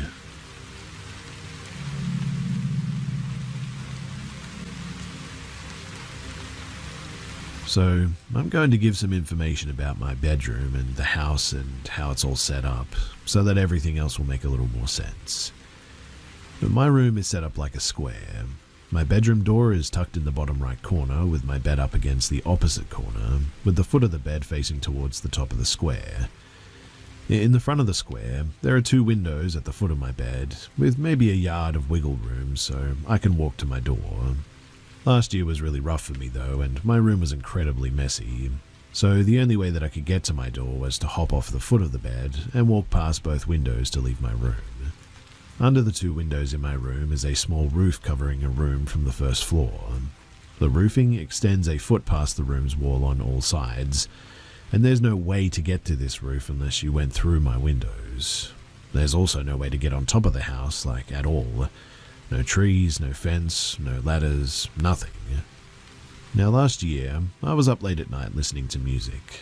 It was almost 12 in the morning and it was completely dark outside, with the only light in my room being from a terrible lamp that I've had since I was a kid. In order for me to be able to sleep, I have to have my fan on, otherwise I'll pretty much overheat guaranteed and be really uncomfortable. Because my fan is always on, sometimes loose papers on my floor will sort of flap around, so I'll just get up and move them so I don't have to listen to it.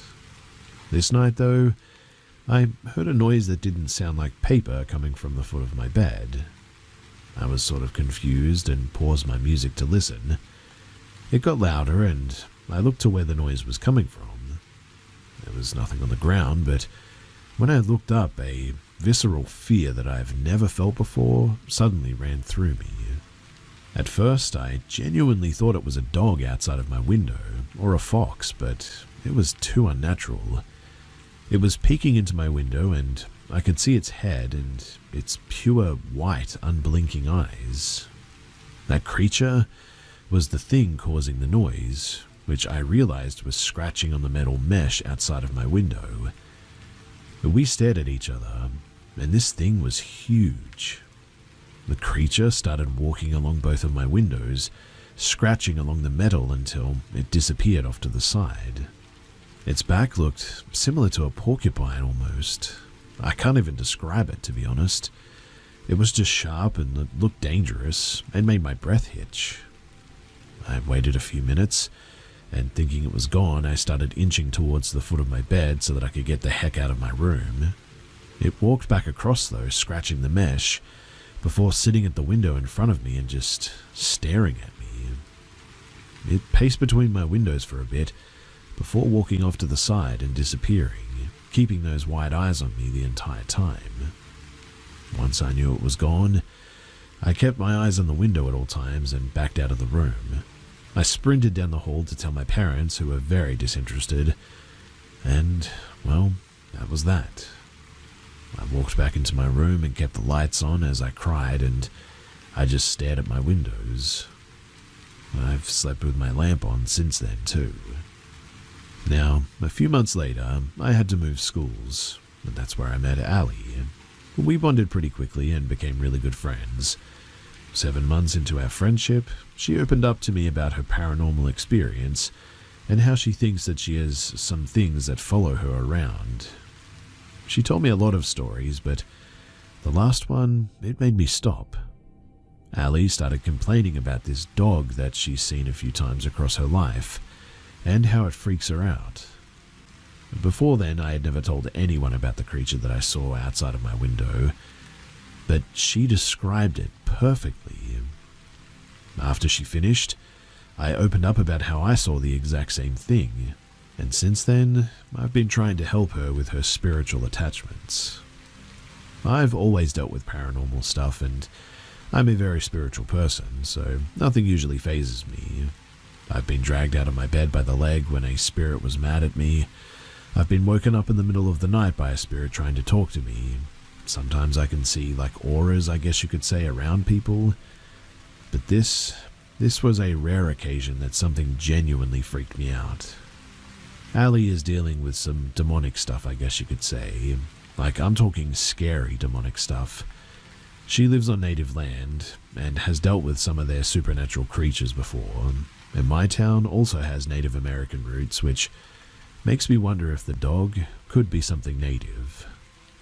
Maybe it was scoping me out before I met her, since I've helped her manage the supernatural stuff in her life or something. I really don't have any clue as to why it appeared, but if anyone has any insight, then please do let me know.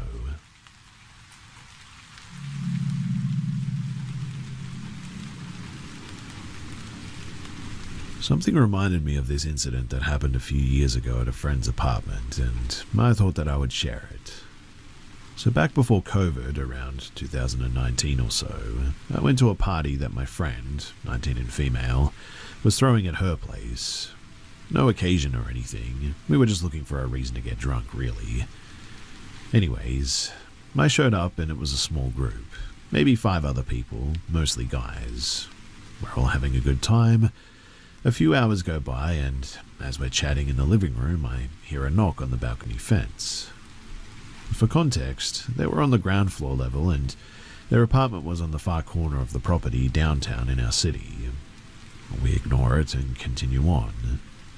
Another knock follows soon after, and when we go to the balcony, we can't see anyone over the fence. We're all a bit confused, and we've turned the music down by this point, and another knock comes.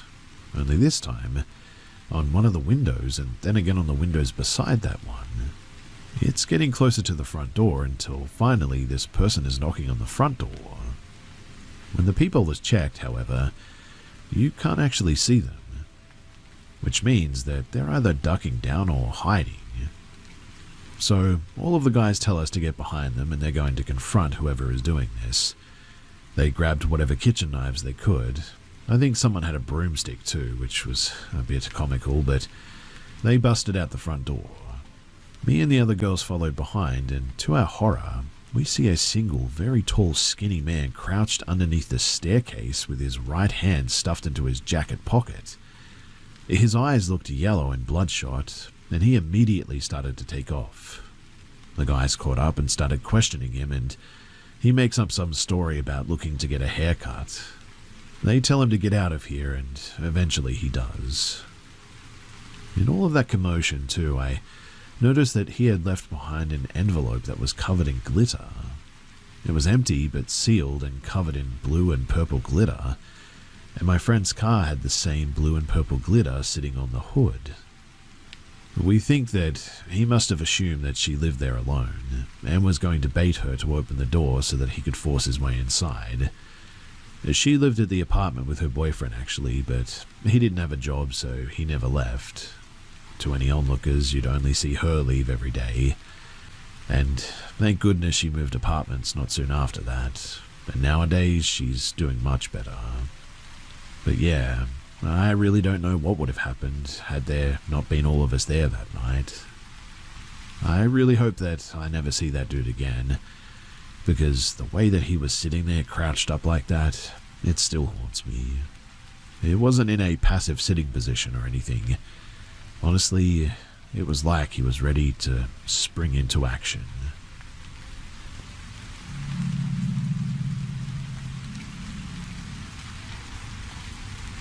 So I was just 4 years old, and my parents had just moved my family into our first house. They decided to have a big family sleepover in the living room with my cousins, aunts, and uncles, and I remember that night that we watched Harry and the Hendersons, which was quite scary for me as a 4-year-old. And after the movie, we all went to bed. I remember this night really clearly too. It's possibly one of my earliest memories, in fact. But a cartoon girl woke me up. Her blonde hair and pink dress is still vivid in my mind to this day. She was holding a paint bucket and a ridiculously large paintbrush. She asked me to come outside with her because she wanted to paint some things. So I followed her out the front door. No one in my family woke up or noticed, by the way. The girl led me out to my father's truck parked on the side of the house. For context, I was a very small child, and my dad's truck was tall and lifted. But there's no possible way that I could get in on my own, or even reach the door handle to open it. I always needed to be picked up to get into it, and I also rarely ever rode in it. So technically, I wouldn't have been familiar with how to get in it myself. Well, anyway, she opened the truck door and then set her paint bucket on the ground for me to stand on to get into the truck. Also, yes, my dad didn't have his truck locked. We kind of lived in a neighborhood out in the middle of a bunch of farmland.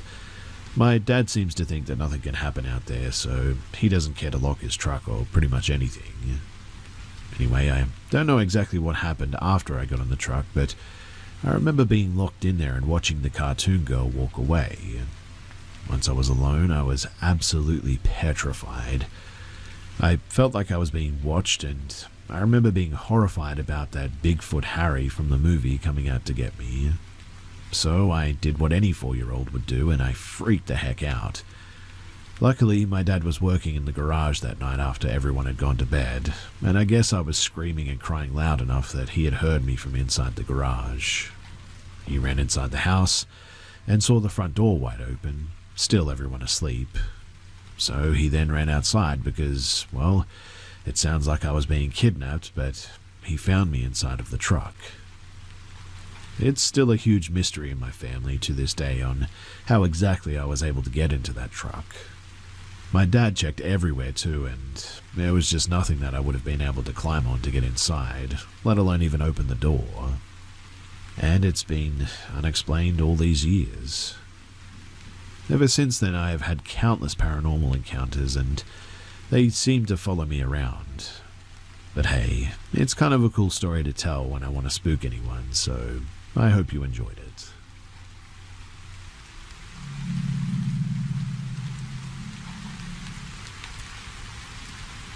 I enjoy sleeping outside, and I have a tent in the back corner of my yard up against the woods. Usually around midnight, I go to bed and I step outside and my motion light brightens up the yard as I walk about 40 yards to my tent. I'll be on Reddit or listening to an audiobook, YouTube, Netflix, whatever. And the first night that I was out there after setting up my new tent, I was relaxing when I heard a scratching near the door of my tent. Haha, very funny, good one. Now let me sleep, I said. Then off a bit in the distance, I hear both my teenage sons laughing. The next night, I hear coyotes very close. They frequent the high-tension lines just up the hill, and I hear them often, but this time it sounded like it was happening in my backyard, so I sat up, shut off my audiobook, and hit the record on my phone. It was pretty awesome and gave me chills just because it sounded so close. I could hear each individual coyote. It sounded like they were sort of attacking one of the pack, but anyway, the next night I hear them again, but much further away, and an owl who hauntingly hoots most nights. Later that night I hear scratching again, and tell them to go away as it must have been about 2 o'clock in the morning, perhaps even later. I fall asleep eventually, and same again the next night, but by now I know it wasn't my kids. I told them to stop the first time, and me having terminal cancer now, they do what I tell them. Some nights going to my tent as well, I see rabbits in my yard eating grass. Nocturnal rabbits? I don't know, but we have raccoons, opossums, squirrels, flying squirrels, fisher cats, and many others.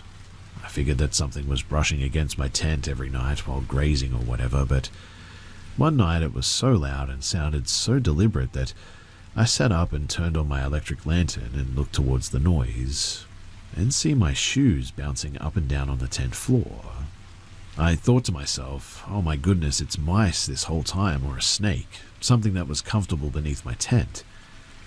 But last night was different. You see, I hear scratching again, this time on the opposite side where there is no door, where I'm up against the woods. It was definitely not an animal too, as it was up much higher and repeated a pattern-like scratching, like a record so to speak. I say out loud, leave me alone, as I slap the side of the tent with the back of my hand. I could either hear or feel footsteps on the wet grass because it moved away and brushed up against my head and arm and stopped there. I had this pressure against me and I didn't move because I was terrified.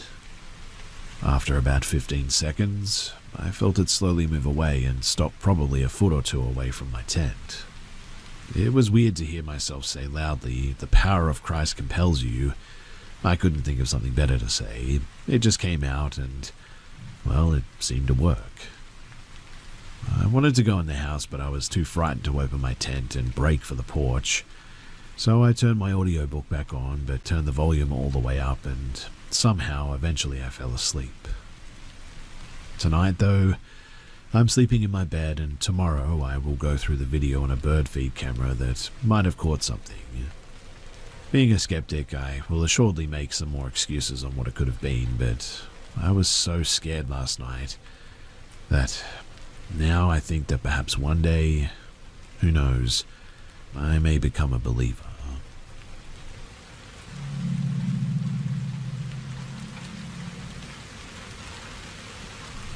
I was just listening to other stories here, and I got a flashback to something abundantly strange that happened to me as a kid. I figured that I should share it here, otherwise, well, I'll probably forget it for like another 20 years again. So my parents took me and my brother camping. I guess the place is still there, Nelson's family campground, along Halesbrook in East Hampton. My brother and I used to slip quarters in the arcade machines that they had in this log cabin-y sort of main office thing, and we loved it. The trip itself was, well, pretty uneventful really. Mum and Dad were nagging at each other and lightly fighting. Dad took us fishing at one point. We didn't catch anything and he was kind of being a bit of a jerk. My brother and I were in Scouts, so we were pretty familiar with the outdoors. We went fishing and camping all the time with our uncle, who took us on more backwoods kind of trips. So we thought that this would be a breeze for us. It's like 4 a.m. one of the nights that I've got to pee. I've pretty much seen it all, and the campground is safe, and all I've got to worry about is skunks and possums. I put on a jacket and crawl out of my tent and walk over to the bushes. I'm standing there, member in hand, and I see this animal head with glowing green eyes low in the bushes, about 20 feet out, maybe a foot or two from the ground. I assume it's a possum, so I start to pee. And then I remember thinking, wow, that possum actually really looks like an alien, but as if it was a giant bug.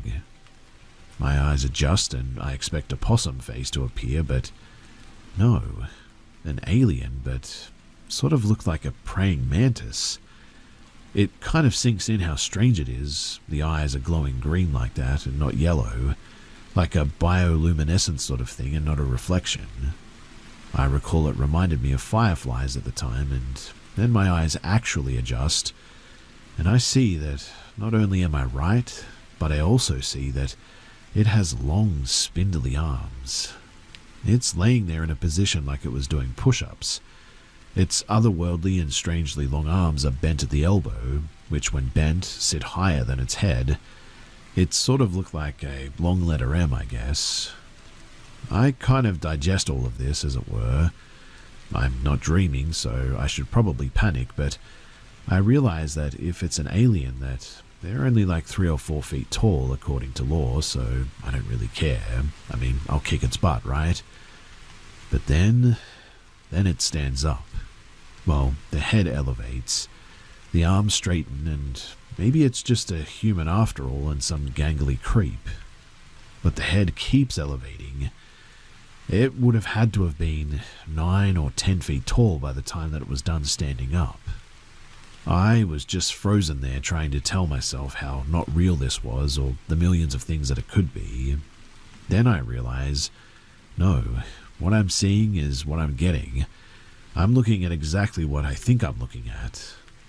I'm like 20 feet from this 10-foot tall mantis alien with glowing green eyes, and it's just me and him. Finally, I scream like my life depended on it, because it probably did. And then just everything kind of gets, well, hazy. I remember making it to the tent and hiding in my sleeping bag, and my brother reacting frantically.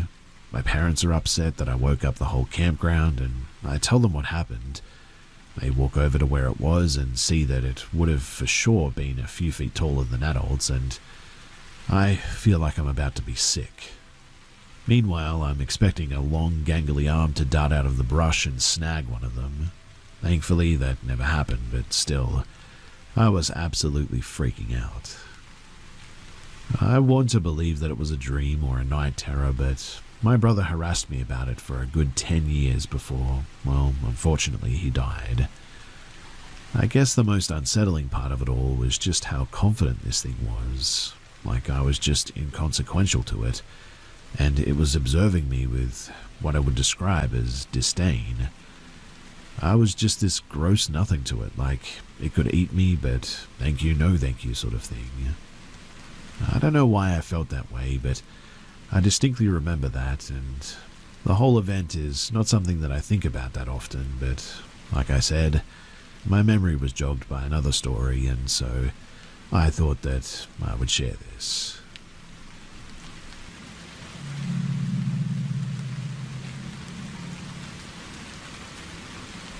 A little while ago, I heard a chair move in the other room.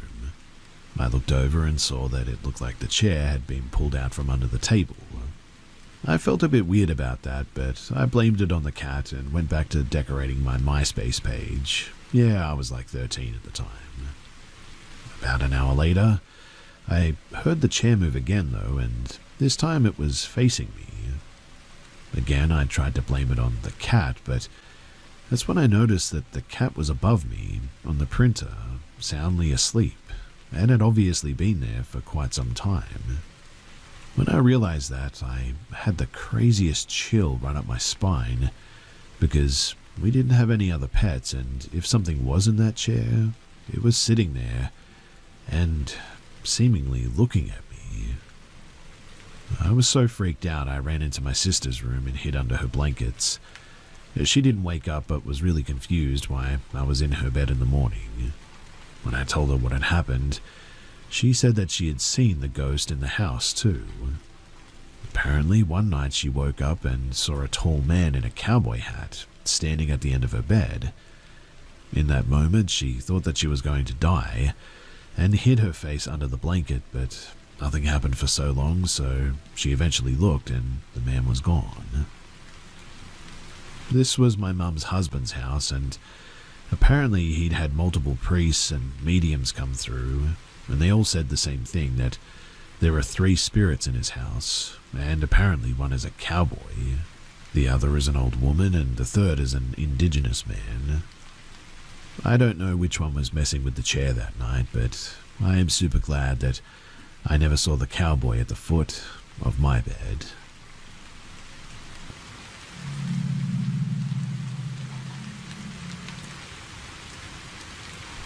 I'm 16 now, and I've been dealing with something terrifying for as long as I can remember. It all started when I was 5, and honestly, I still don't fully understand what's going on. I know that some people won't believe me, but I need to share this, get it off my chest, and maybe someone out there has gone through the same thing and will know what to do. So, it all began when my mum, who was a single parent at the time, met my stepdad. He was super nice, and eventually we moved into his house. My stepdad had a daughter who was 8 years older than me, and I shared a room with her, but she wasn't around much because she was already dating and out with friends a lot. The house was old, like built in the early 1900s, and I remember feeling a bit creeped out almost immediately. At first, it was just nightmares. I was scared of the dark at the time, so I used to sleep in my stepsister's bed because it was closer to the hallway light. But every time that I slept in her bed, I had this awful nightmare where something chased me, trying to hurt me. I was only 5, so I didn't think much of it and just stopped sleeping in her bed. But then the nightmare started happening in my own bed too. It wasn't every night, but often enough to scare me. I couldn't really explain it to anyone because, honestly, who's going to believe a little kid saying that they're haunted? Over time, though, things got weirder. By the time that I was 7, we redecorated the room, and I started noticing, shadows moving at night and hearing random old-timey music. I'd wake up in the middle of the night and see shadows standing in the corner or behind the door. One night I woke up, but instead of being in my room, it felt like I was in my grandparents' old living room. It was completely empty, and even though I knew that I was awake, I couldn't see my room at all until I bumped my head on the door. That was when I started to seriously freak out, but I didn't tell anyone because I thought that they would just brush it off. By the time that I was around 9, though, I became convinced that it was the spirit of the old woman who used to live in the house. The reason for this is that the only owner before us was a 96-year-old woman who died in a retirement home, and I thought that her spirit had stayed behind. I'd see her shadow standing in the corner of the room where my stepsister's bed used to be, or I'd feel something pulling at my feet while I slept. Sometimes I'd see her standing behind the door, just a silhouette through the glass. I never really saw her face or anything, but I was convinced that it was her. I got to the point where I got used to her presence. I wasn't exactly comfortable with it, but it became a part of my life, I guess. That is, until things got worse. Her presence started to feel, well, more aggressive, I would say. She'd move around more and her shadow looked less human, taller, skinnier, and somehow more threatening. The nightmares, they became more intense, and I could feel her in other parts of the house, not just in my room anymore. I'd hear footsteps on the stairs, like someone was walking around late at night, and the whole house just felt very off. This went on until I was about 10, and that's when I told my aunt about what I was going through, and she convinced my mum to have a priest come and bless the house. And weirdly enough, after that, everything stopped. For 2 years, no nightmares, no shadows, no weird noises, nothing. It was a huge relief for me at the time as well. But then, when I was about 12, my dog died, and everything started up again. I'd see my dog lying on my parents' bed, even though he was gone. Sometimes I'd hear something eating from his food bowl, even though our other dog was nowhere near it. And once, our kitchen clock, which had been hanging on the wall for years, randomly fell off and rolled all the way to my dog's food bowl. This time, even my parents noticed the weird things happening, but eventually they just sort of pretended like it wasn't real. They'd say that I was imagining things, or that I was just overthinking it. Then, when I was 14, I invited a friend over for a sleepover one night. She believed me when I told her about the haunting because she said that she could see spirits. We decided to set up an experiment to see if we could catch anything on camera. We put cameras in the room, and the next morning we actually found something. There was a dark shadow lying between us in the bed, completely still like it was dead. The camera stopped recording at 3:30 in the morning, but what we saw freaked us both out.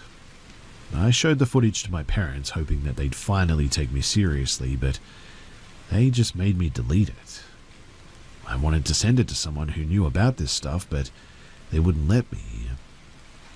After that, things went quiet again for a couple of years, and genuinely I thought that maybe it was all over at this stage. But 6 months ago, everything started up again, and this time it's way worse. I've been dealing with depression for the past year, and somehow that seems to have triggered the activity again. The shadows are back, the noises, the feeling of being watched, everything. A few nights ago, I heard my brother's voice calling my name at 1:30 in the morning saying, "Come take a quick look," or something to that effect. But it didn't sound right. It was his voice, but it was like a recording maybe. Then it switched to my dad's voice saying the exact same thing. I didn't respond, and I'm glad that I didn't. I think that it feeds on fear, and I think it gets stronger with that or something. I'm going to see a medium tomorrow. Unfortunately, my best friend moved abroad, so I can't really ask her for help anymore. I don't know what this thing is or why it's attached to me, but I really, really need some answers. If you're going through something like this, please don't ignore it. Find someone who can help, whether it's a priest, a medium, or someone who understands.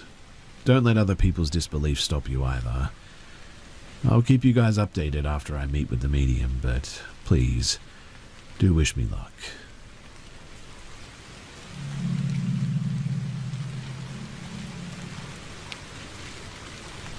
This story dates back to spring of 2016.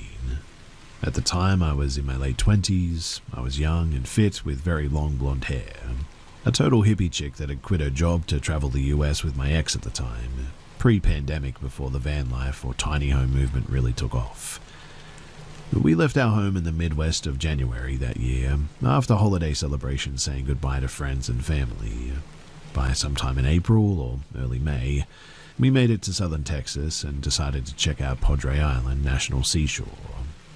For those of you unfamiliar with the location, it's a seashore that you can drive right onto with your vehicle. My now ex and I were in a 26-foot Class C 1976 Chevy motorhome. We drove into the island at nighttime, and waking up the next morning was the most insane and phenomenal experience. The ocean was a mere 15 feet away. I mean, the visual was absolutely breathtaking. I'll never forget it. We arrived on a Thursday or Friday, and the beach was beyond packed. Another thing for people unfamiliar with Padre is that it was where many Texans, high schoolers and college kids mainly, flock for their spring break. And spring break was just the week prior to when we got there, or maybe still going on. Either way, what I mean is that it was busy, and we had an awesome weekend partying away. During this weekend, we noticed that workers for the park would often drive down the beach. They're pretty protective of their sea turtle population there and would slowly drive by in marked vehicles a few times a day.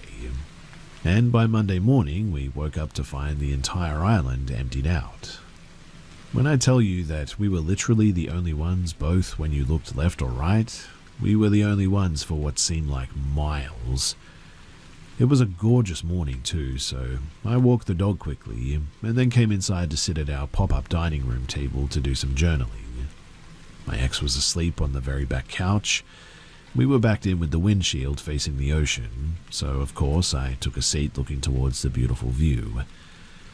Maybe 15 minutes after I sat down to journal, a grey beat-up pickup truck drove by, kind of quickly, headed towards the direction of the park entrance.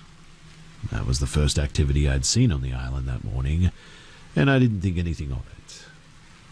However, maybe 5 or 10 minutes later, the same truck came driving back past our RV, this time much slower. The man driving the pickup was going so slow, in fact, that we made eye contact for several seconds as he went back by. He also seemed to drive closer to our vehicle in order to better see inside. Alarm bells should have been ringing at this point, but I kind of just shrugged it off. I was very much in my free spirit phase and was not easily off-put, and this is where it gets really creepy. So obviously, this guy needed to turn back around since he was driving away from the park entrance again, but I was honestly minding my own business. I kind of put him out of mind. But yes, several minutes later, the man came back. But this time, he pulled directly up to our RV with his truck, essentially nose to nose at a 45-degree angle, to appear as if he were giving us a jump. Not far-fetched for a 70s vehicle on the salty beach, but he was blocking us in. It was now that my heart dropped and I began to get a bit scared. I screamed my ex's name immediately and he jumped up from the couch. I know that he could hear the panic in my voice, but I'll never forget just how quickly he got up and how he had his arms spread across while he ducked down to see through the windshield. He was 6'5", very bearded, and I'm 1,000% sure that he was the only reason that the man in the grey beat-up truck sped off like he did. It took several minutes for my heart rate to return to normal. My ex and I just looked at each other, because that was the most unusual encounter on our trip yet. Surprisingly, we stayed another week after that, in the same spot as well. The idea never entered my head that the man could bring reinforcement and come back for me or us. I was very foolishly fearless and naive back then, I know. Anyway, it wasn't until later that day that another fact dawned on me. When my ex and I had arrived over the weekend, we only pulled out one camping chair. That one camping chair was in plain sight next to our RV outside. Prior to this spot, we had never done that. We always got both chairs out. But we ended up using driftwood to sit on when we had our bonfires there. And so that was the nail in the coffin for me. The scary man in the grey truck absolutely thought that I was a young girl all alone. And I still wonder to this day, almost 10 years later, what all he had in mind for me that morning. Also, out of curiosity, I googled Padre Island National Seashore Murder, and it looks like a murder of an RV couple occurred there back in 2019, which honestly gives me chills.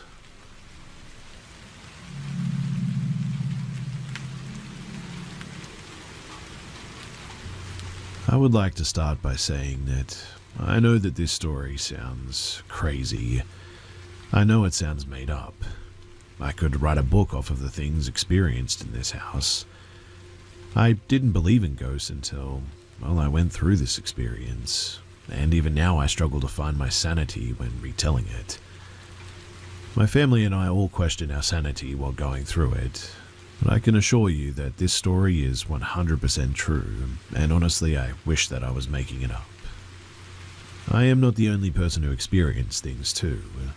In the following story, I'll give you the perspectives and experiences of myself, 13 to 16 years old when it all happened, my mother, who was a widow, my younger sister, 1 to 3 when it happened, her name is Polly, my now stepfather, Mark, my stepbrother, 13 to 16 years old when it happened, Nick, a religious family member, Tina, a woman who stayed with us for a few days, Katie, my sister's godmother, Jen, the ghost hunters, and our priest. Again, I know that this is going to sound pretty absurd, and so it's hard to know where to start, but I'll start before the haunting. So when I was about 12, my mum married a really great man named Ron. This was the classic tale of a blended family. I was my mum's only child, and my stepdad had 2 sons of his own, one slightly older and one slightly younger than I was. And shortly after getting married, they had my younger sister, Polly. Ron was super fun and the ideal stepdad. Imagine a kid trapped in an adult body. The only thing that I didn't like about Ron, well, his family and his church. His family was super dysfunctional and toxic. His kids were, like, real bad, and I hated being around them. I'll get to more of this later, but he didn't have custody and was trying to get it. His church was also very different from what I was used to. I grew up Catholic. I'm not sure what he was, but at his church, the service would take hours, and there would be people barefoot in the aisles, randomly shouting out, speaking in tongues throughout the whole production. Nothing wrong with that, I guess, but if you're a Catholic and have ever been to this kind of church, it's a very different experience. We didn't go to this church often, but after my sister was born, he wanted to go a lot more. Now, there was this one very old sweet lady at this church who would always come up and say hi to my mum and the new baby. We didn't know her well, and she would be the first odd experience that we would have. You see, one day my mum, Ron, baby Polly, stepbrothers and myself all went to this church. The older woman came up to us and, instead of her typical upbeat, happy demeanor, she seemed very concerned and pulled my mum aside from the group. She warned my mum that she could see and sense a very, very dark, evil, powerful energy attached to Ron's family. She said that she could see it already affecting him and his boys, and warned my mum that she needed to get my sister and myself away to keep us safe. This woman was very concerned, but obviously my mum just sort of brushed the whole situation off as just a crazy lady thing. His kids kept getting worse though. All sorts of things, like one tried to kill his grandfather, theft, vandalism, all sorts of stuff. So they weren't allowed to come around as often. Simultaneously, my stepdad began to get cranky, sluggish, and a bit weird. I even started feeling very uncomfortable around him, and disconnected. This all came to a head shortly after my sister turned 1. Unfortunately, my stepdad, he ended his own life, and I was the one who found his body. We had no warning. In hindsight, I could see changes in his behavior, but none that could have made us think that this was coming. He left a note to my mum and sister, literally, deeply, sloppily scratched into the wood on the top of a desk in the same room. Very rushed and not at all in the right state of mind. My mum, she went into a months-long state of shock, not eating, not talking, barely able to make eye contact. We moved out of the house in with my grandparents temporarily, and this is where things started getting weird. My mum was the first to have these little experiences. She claims that she could just feel Ron's presence with her when she would rock Polly to sleep or hang out in Polly's nursery. She would think that she would accidentally hear Ron, sort of behind her, or catch a glimpse of him in the corner of her eye or something. But then she started smelling his cologne, clear as day, regularly. Eventually, my mum bought a house for us to move into. On the day of closing, she slept in the house on her own the first night. She claims to this day that she knew everything would be okay because she felt his presence there so strongly and could smell his cologne everywhere in the house. She spent the whole first night crying, but feeling reassured that she was going to give us a great life. And Ron's presence was apparently a great comfort to her. It really all started as these very minor, some could even say positive or comforting, experiences. It wasn't until the first majorly weird experience. So months after moving in, my mum was heading home with Polly from daycare. Polly does not remember Ron and at the time did not know that he had died. One day, as my mum and Polly are heading home, Polly, maybe 2 years old now, says to my mum that she doesn't want to go home. My mum obviously asks why, and Polly responds, because that's where Daddy is, and Daddy is sad. My mum is silent. Polly continues, Daddy can't breathe, his throat hurts, Daddy is choking, and starts making choking noises in the back seat. My mum absolutely loses it and speeds home. She immediately tells me and I'm like, yeah, I don't know about all that. But it was hard not to believe her when hearing the panic and the fear in her voice. We didn't live there long until I started experiencing things as well. The house is a historic home and had cold spots, I guess you could say. Not, oh, the windows are cold in this room, so it's cooler type of spots, but I mean significant drop-offs in temperature by 15 to 20 degrees in those areas at least. The cold spots? Well, number one, my sister's playroom on the first floor of the living room. The second, my bedroom closet only, upstairs. And the third, my sister's bedroom, upstairs. Now, my first experiences were also minor. Like, I'd open my closet to get changed in the morning and get hit with like a burst of cold air daily. My mum and I would be hanging in the living room and toys in my sister's playroom would regularly go off on their own. Most often it was this riding horse toy that you had to sit on and it would sing this song, like I'm a happy horse or something. Toys going off and the occasional bump in the night eventually turned into the faint sounds of footsteps though, in the upstairs hallway. We chalked all these things up to just having an old house and it being normal to hear some creaks and bumps occasionally. We would also hear my sister talking to someone in the middle of the night in her room. She had this framed picture collage in her room from her dad Ron's funeral service. It was a bunch of pictures of the family and we would hear her talking to someone saying who all the people were. Like, this is my sissy, that's my daddy, this is mummy, etc. We set up voice recorders and caught it happening, and when we asked who she was talking to, she always said putt-putt. Our dog would also randomly start barking and growling at nothing in the house. Typically it was in the living room towards the stairs. But things really got so much worse though. My mum, she started dating Mark. Mark was my best friend's dad and he lived down the street and worked midnights. Mark would come over to the house every now and then and we always noticed that activity would ramp up a bit while he was there and shortly after he left. But we didn't think too much of it. Still just minor things after all. I did local theatre in high school, and there was a girl in my cast, Katie, who came into rehearsal one day covered in bruises. Katie was a little bit older, but we found out that Katie's husband had been hitting her and she really needed someplace to stay until things would calm down. My mum is a DV survivor herself, so this tugged at her heartstrings, and she told Katie that she didn't have a choice. She was coming to stay with us temporarily. My mum was worried Katie's abusive husband would show up at the house, so she asked Mark to start staying over.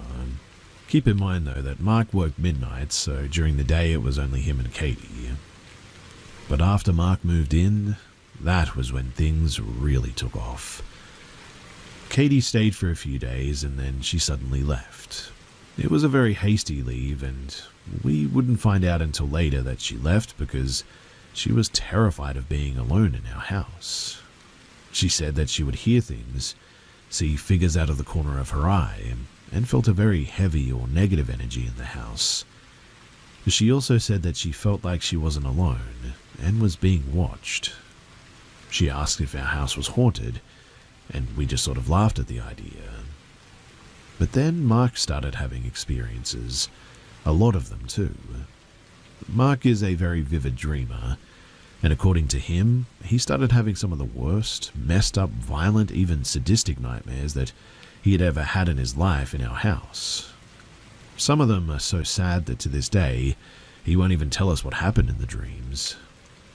Eventually, he shared with us one particular dream and said that Ron came to him and was really upset. He had met Ron previously, maybe once at like a school function, but in this dream, Ron was yelling at him, telling him that it was extremely important that he find Tonya.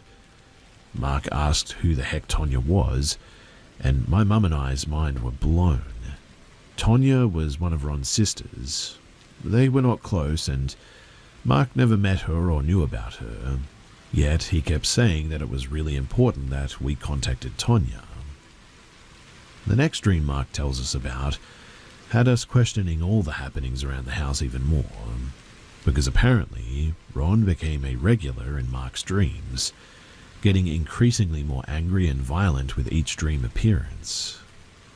In the last dream, Ron was losing his mind at Mark about some sort of RC car and how he needed it, and Mark had to find it.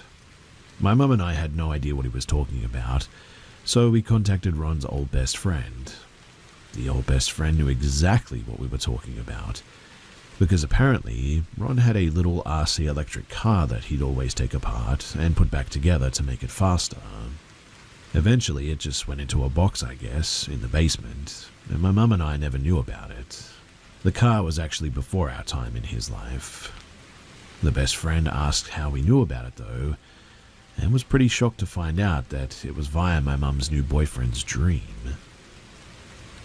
The incidents only increased in frequency and severity too. Bangs, loud footsteps, sounds of running, feeling of not being alone, cold spots even colder, etc. Mark moved in full time though, and Polly's behavior took a turn for the worst at this point. Polly quickly lost the tiny amount of emotional regulation toddlers have. She threw tantrums constantly, would hit, scream, throw, and bite over the tiniest things. Her lying went through the roof, and we figured that these were things being learned at daycare or something. She completely stopped sleeping in her own bedroom because she hated that room. In fact, just walking into the room with her would lead to a complete meltdown. She would occasionally sleep in my bed with me, but I told my mum that I couldn't do it any longer because every time she slept in my room with me, I had a very weird and very violent dream. So she started sleeping with my mum instead. Other than the weird dreams, bad behavior, and car incident, the first truly odd experience with Polly would be with her and the missing apple. Polly loved fruit and ate apples regularly. We had a finished basement that was rarely used because it felt weird down there, but we had some of her larger toys down there stored away. One day we gave Polly an apple for a snack, and later that night remembered that we didn't get it from her to throw it away. My mum got super paranoid about bugs and it going bad, so she asks Polly where is the apple. Now, Polly had this tent thing that she played in the basement, and she would always tell us that Jesus lived in her tent in the basement. We just said, okay, and just rolled with it sort of thing. But when we asked where the apple was, she told us that she was hanging out with Jesus in her tent, and the bad kids came.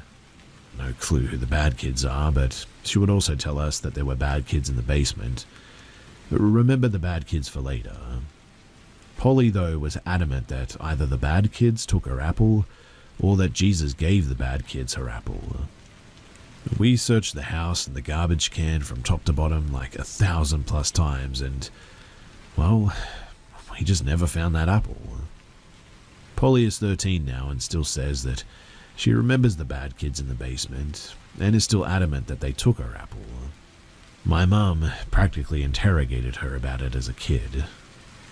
But whenever she would be bad, she'd always blame the bad kids and say that they told her to do it, or that she didn't do it and it was all of them.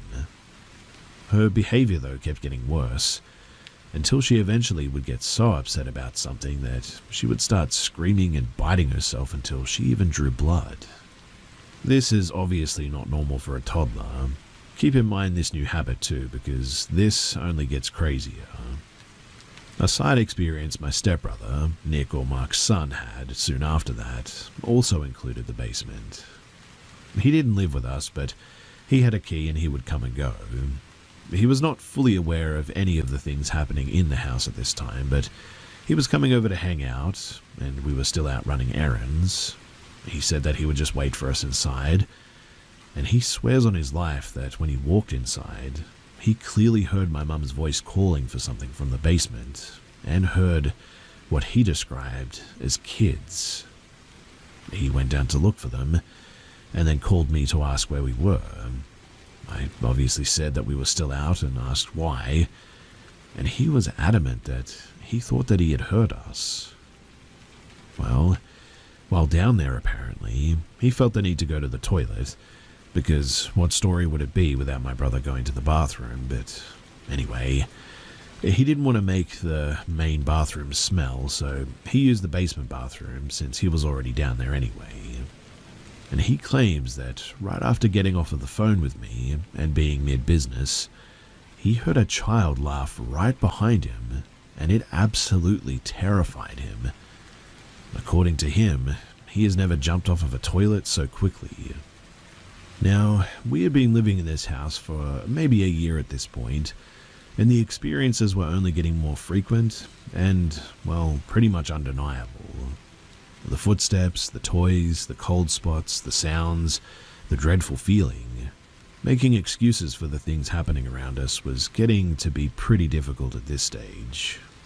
Polly is being bad, nobody is getting any sleep.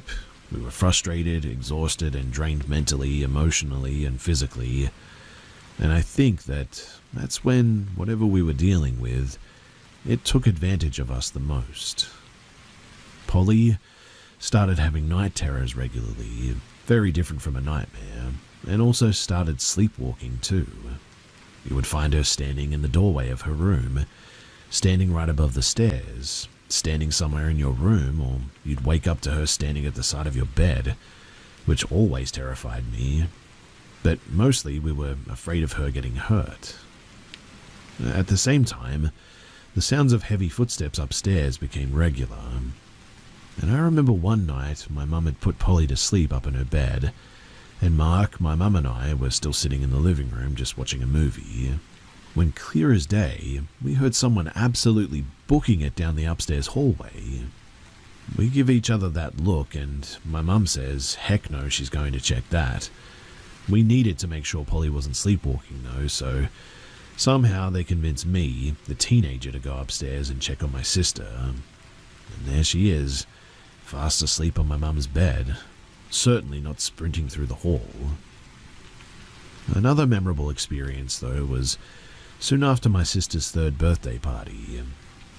Mark, my mum, and myself are just hanging out in the living room with Polly upstairs asleep, and we hear someone come barreling through the hallway and down the staircase. Stairs were on the left far side of the living room against the wall. At this point, the sound of footsteps has become such a normal occurrence that it doesn't even fully weird us out anymore. But this night was different. Polly had some helium balloons from her party in the doorway of her playroom, and as we're all sitting there, after hearing someone or something come down the stairs, I kid you not, we start seeing one singular helium balloon very slowly float from her playroom across the living room and up the stairs. I was absolutely astonished by this. None of us could believe what we had just seen. My mum went to get the balloon and found it halfway up the stairs on the landing. To this day, I still get goosebumps whenever I remember this moment. That was my first sighting, I guess you could say, but it certainly was not the last, and it wouldn't be long until we were seeing, well, figures. The first time I saw a figure was in the upstairs hallway. I never typically kept the lights off when moving around my house. You could turn the upstairs light on from the living room, and I hated the dark. My room was immediately at the top of the staircases, and my doorway was on the left-hand side. I was in a rush to grab something from my room, so I ran up the stairs with the light off, and that was when I saw him. Standing directly in front of me in the hallway was a man, probably 6'5", I would guess, but it was early evening but still dark, and I remember thinking my eyes were playing tricks on me at first. I stared at him for a few seconds and felt the fear welling up inside of me. When I snapped out of it, I went to flip a light on, and he was standing directly next to the hallway's light switch. I was not about to move any closer toward him, so I reached my arm inside of my bedroom and quickly flicked the light on. And by the time that I had done that, he was gone, of which I never saw him again. 2 other people have had definite sightings in that house, Mark and my mum, and they also had a weird sound experience together. Mark had 2 sightings, and the first one may be my favorite of all the sightings, in fact. Like I said before, I did local theatre in high school, so sometimes I would get home pretty late at night. Mark, my mum, and Polly are all in the master bedroom in bed when Mark says to my mum, "Oh, I didn't know that they were home already. She must have just gotten in." My mum looks at him confused and says, "No, they just left for theatre. She'll be home in like 30 minutes. Mark is adamant, though, that I was already home because he swears up and down that he just saw me in the hallway outside the bedroom door. Almost like I leaned over and just peeked my head and part of my body inside of the room. Mark is so convinced, in fact, that he saw me that they call me, and I confirm that I'm not at home, but I am on my way home. When I get home, Mark thinks that we're messing with him and that I've been home the whole time. He has me in their doorway reenacting what he saw, and then he goes, "Huh, no, it definitely wasn't you. You're not tall enough." Whatever I saw, it took up the whole doorway.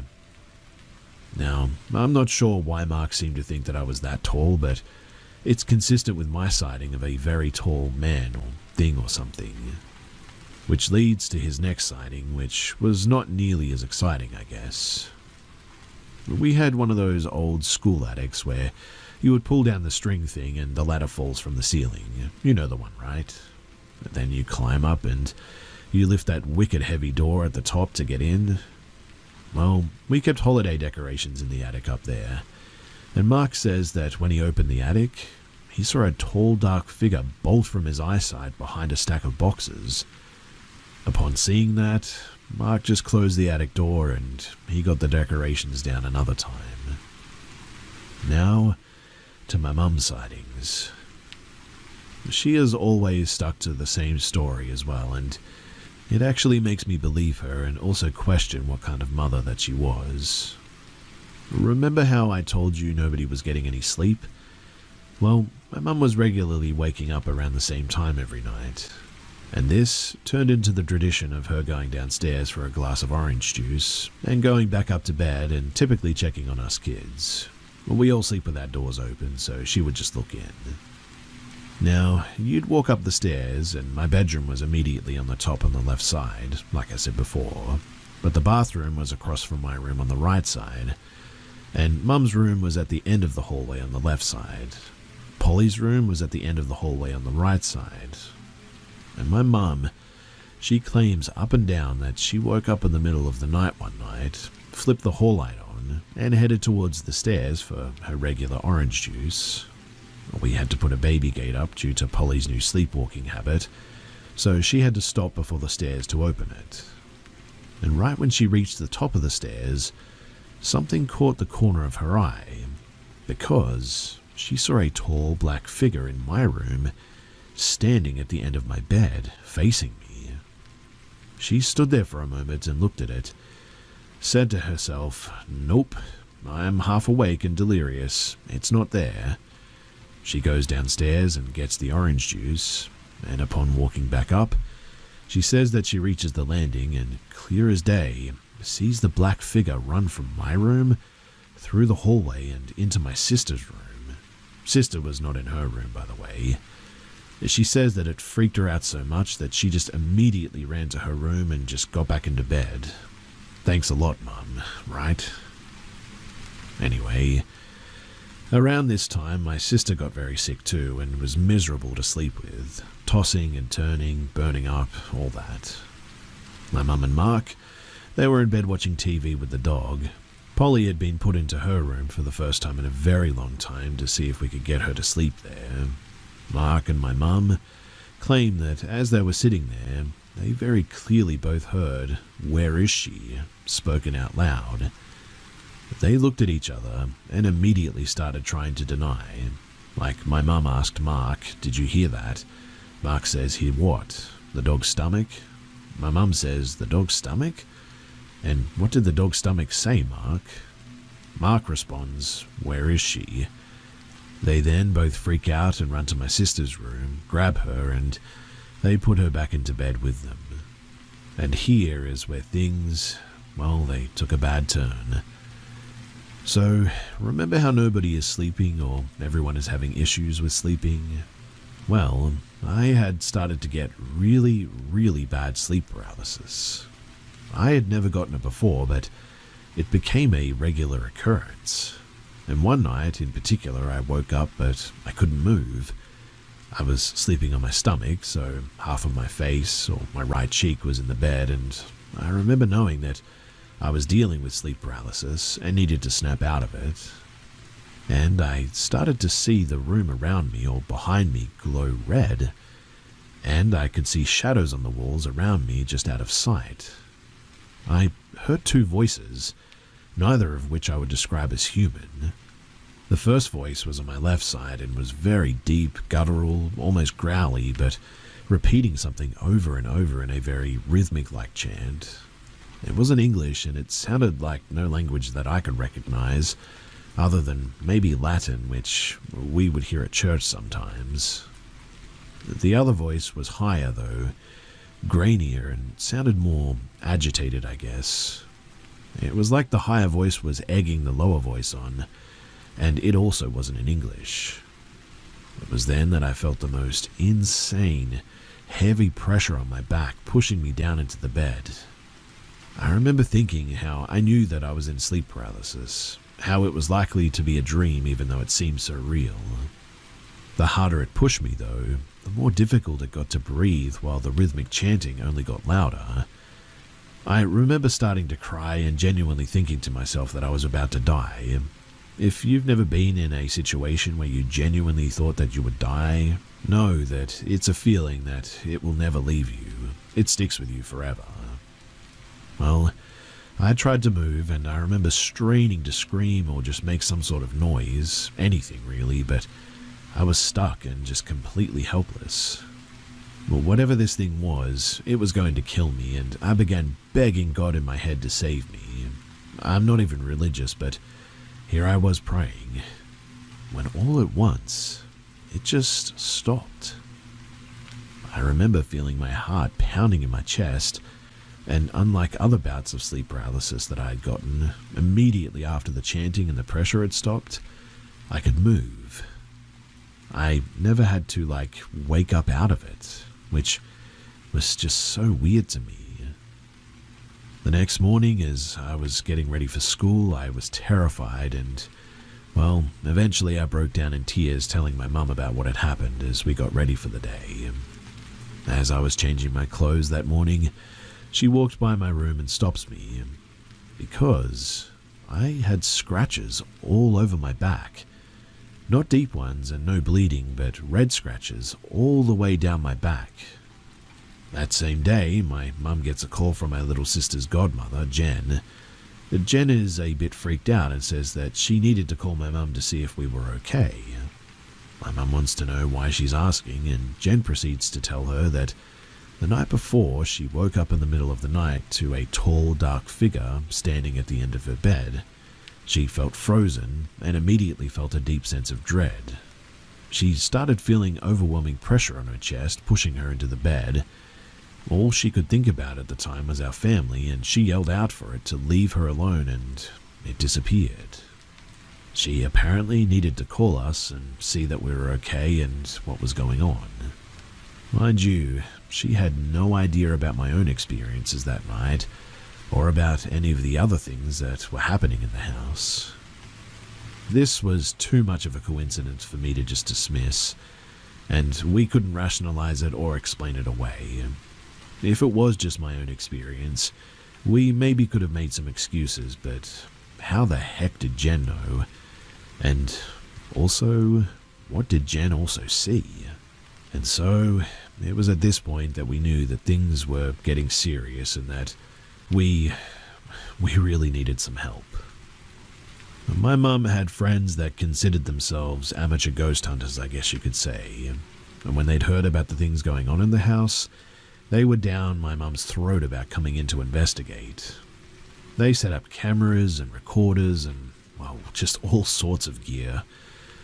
We all had to leave for a weekend while they looked through the house, but I was just a young teenager, so I was not allowed to see all the findings. But my mum and Mark were there to see them, and they showed the findings to my grandparents. My grandfather is a big military war vet, a sort of no-nonsense guy, and he said the recordings gave him chills, and he never liked coming to our house because it always felt odd there. The most active room, though, apparently was Polly's room. Polly's room was an icebox and was pretty active, I would say. Every cross from the house was placed in her room, and we even had a rosary blessed by the Pope in there. We were not super religious people, but going through an experience like this, well, I can confirm that it makes you do some crazy things, I guess you could say.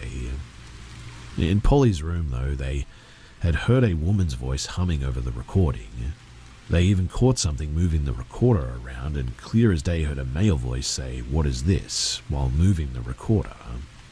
They caught toys going off in the playroom, and caught the doorknob on my bedroom closet jiggling at one point. They also asked if they could come in and do some more research, but my mum said no to this because things ramped up a bit in the house after that, and also Polly's behavior really spiked. But we knew then that we needed some other help, a different form of help, I guess. We first reached out to a woman in our family, Tina, who was very involved in her church. Tina came over for the first time and immediately stopped when she came through that door. She put a hand to her chest and said, "Oh my goodness, I'm so sorry, but I just got the most overwhelming sense of my mum being here when I walked in." Her mother, she had passed away a few years prior and was a huge part of our overall family. It didn't dawn on us until that moment too that my cousins and I had a running joke growing up that we all had an imaginary friend named Mrs. Tut-Tut, who lived with her, and she was responsible for taking care of.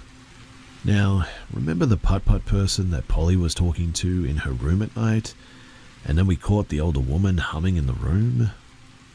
Well, anyway, Polly's behavior was still getting worse, and it was starting to concern us.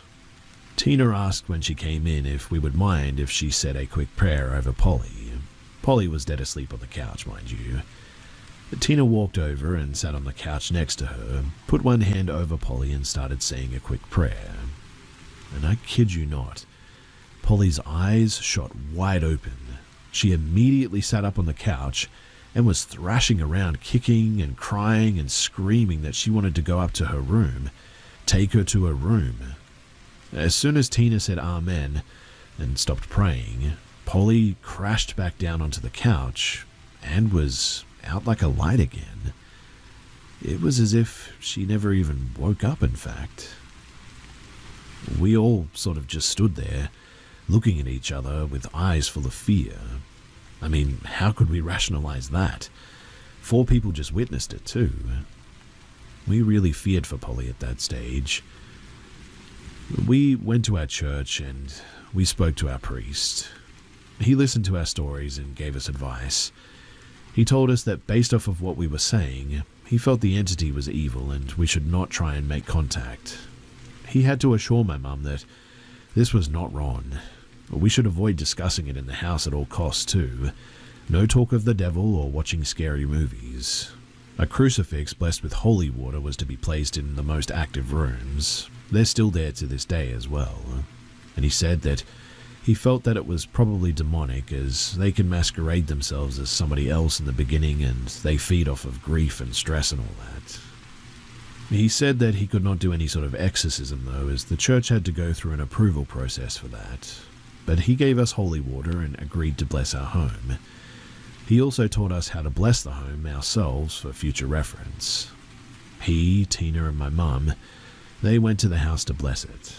And room by room they went through performing this blessing. When they finished, they all went outside to the driveway. The priest left and my mum lit a cigarette to smoke with Tina. And that is when they claimed that an all-black dog came slowly walking out from behind our garage toward them.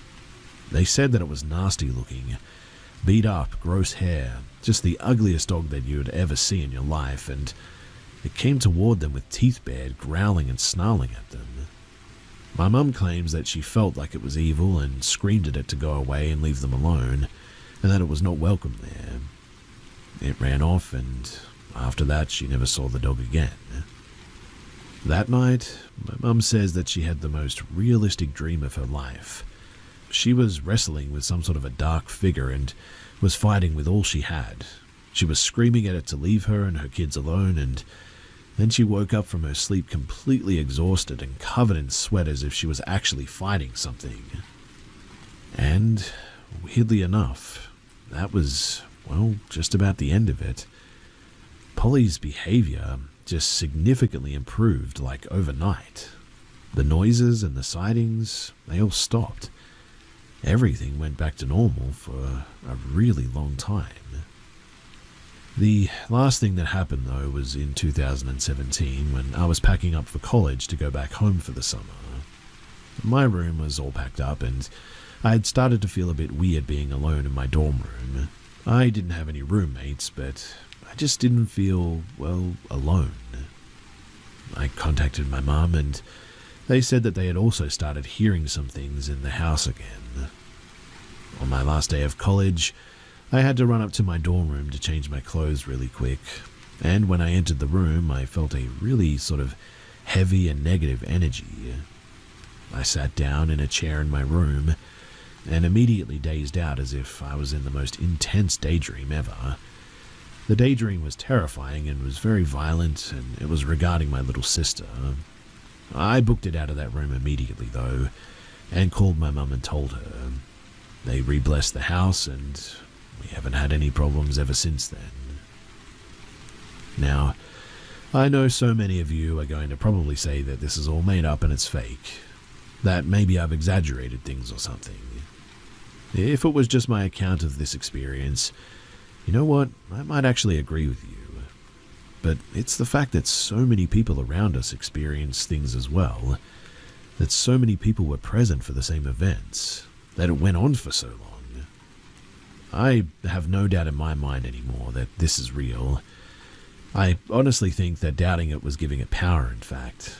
But since we have accepted what we went through and decided that we won't fear this thing or give it power over us, well, we've been fine ever since then. For those of you who will ask about the posts and the recordings and all that, my mum has never let me see them, so I just have no access.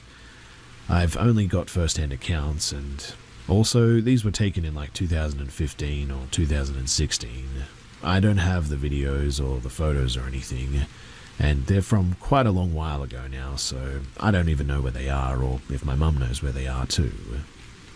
But ultimately, I hope that you all found our haunted house to be some sort of escape and entertainment, I guess. None of us believed in ghosts or demons or hauntings or whatever you want to call them, until we lived here. My mum claims that I too had weird experiences and sightings as a kid, and a few that I remember, but nothing ever like these. And we actually still live in that same house, so yeah, there it is. The story of our haunted house.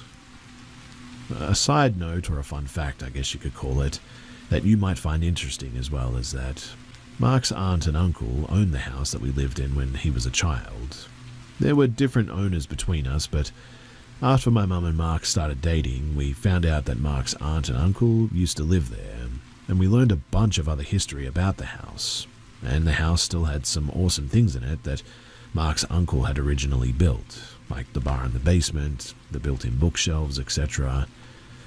Another weird side note too is that we redid my bedroom halfway through these experiences. When we pulled my bed out from the wall, there was this weird sort of devil cat stick figure drawing on the wall behind my bed.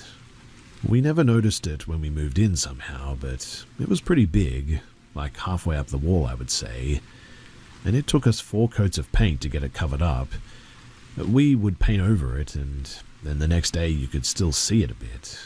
That was always very weird. But the devil cat is just a blue wall now, and we confirmed that Mark's family, they didn't paint the devil cat thing, so we have no idea how it got there. And that's it. That's the end. So, if anyone has any questions, then please do ask in the comments below, because I'm willing to answer anything.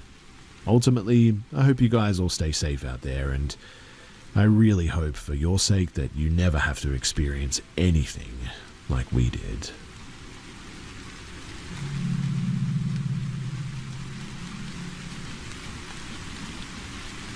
This happened around November of 2021 in Garner, North Carolina. North Carolina, being how it is when it comes to weather, it was a fairly warm night this night. I went to the neighborhood soccer field to go stargazing and to look at the full moon. The sky was clear and the moon was bright. It lit the field up nicely, in fact. After I set up my telescope, 20 minutes passed by with my back turned towards the neighborhood. I see a light dance to my left, so I turn around. A guard is doing their routine patrol and checking for intruders, so I think nothing of it and I turn my attention back to the stars. Then I heard a noise that didn't sound human or like an animal. A deep guttural sound came from far behind me and I turned to look again. It was the guard. It didn't feel right at all, and I turned back to start picking my stuff up. Then I hear footsteps getting closer, and the light was gone. "What a wonderful night, isn't it?" the voice asked. I turned to respond, but I noticed something off. The figure stood straight, like a soldier in the military, feet together and arms to his side. Yeah, it is," was all that I could muster out. They continued gathering my telescope and bag. "What's your name?" the guard asked. The way that he asked was unsettling. It sounded sort of layered, I guess, as if there was another voice speaking along with his, curious yet menacing. My name's Jackson," was all I responded with, giving a fake name. I turned to face him, and then I noticed why it seemed off. The figure was wearing a guard's uniform, but it looked worn and tattered. Its skin was black as a void, and I tried to look at its face with the moonlight, but there was nothing but a smile, a big menacing smile. "Nice to meet you, Jackson. My name's Mike," he said as he tilted his head to the side, revealing that there were no other features but that insidious smile. I began walking towards the neighborhood, but when I walked past him, my spine felt like it was turning into ice all of a sudden. And what followed made me terrified. It was the smell of sulfur. "Have a wonderful night, Jackson," was the last thing that I heard, and the act was slipping. The voice sounded inhuman, and even though I gave him a fake name, it made it worse. I walked far enough away to where I could still see the field and have a good distance away to see if he would return out from there, but he never did. So, a few months later, it was February, I was on a nightly walk and I stopped by the neighborhood office to visit the cat that resided there. While I was petting and playing with the little guy, a night guard stopped by to check on me to see if I was all right. I told him that I was and that I was visiting as the cat was in my lap, and Before he walked away, I asked him if there was anyone named Mike that worked there back in November. He asked why, and I explained what had happened around that time, and then he promptly went to go and find me an answer. After a few more minutes, he came back out and looked confused. There was no one named Mike that worked there around that time in November, and he looked just as confused as I did, and maybe a bit more horrified considering that was apparently his next area to check. We talked a bit more about how we both didn't like to mess with the paranormal, witchcraft, anything of the sort, and we parted ways, leaving me more unnerved than I was prior. To this day, that night still freaks me out, sending bad chills down my spine whenever I remember the disturbing and sinister smile that pierced through that void that was its face.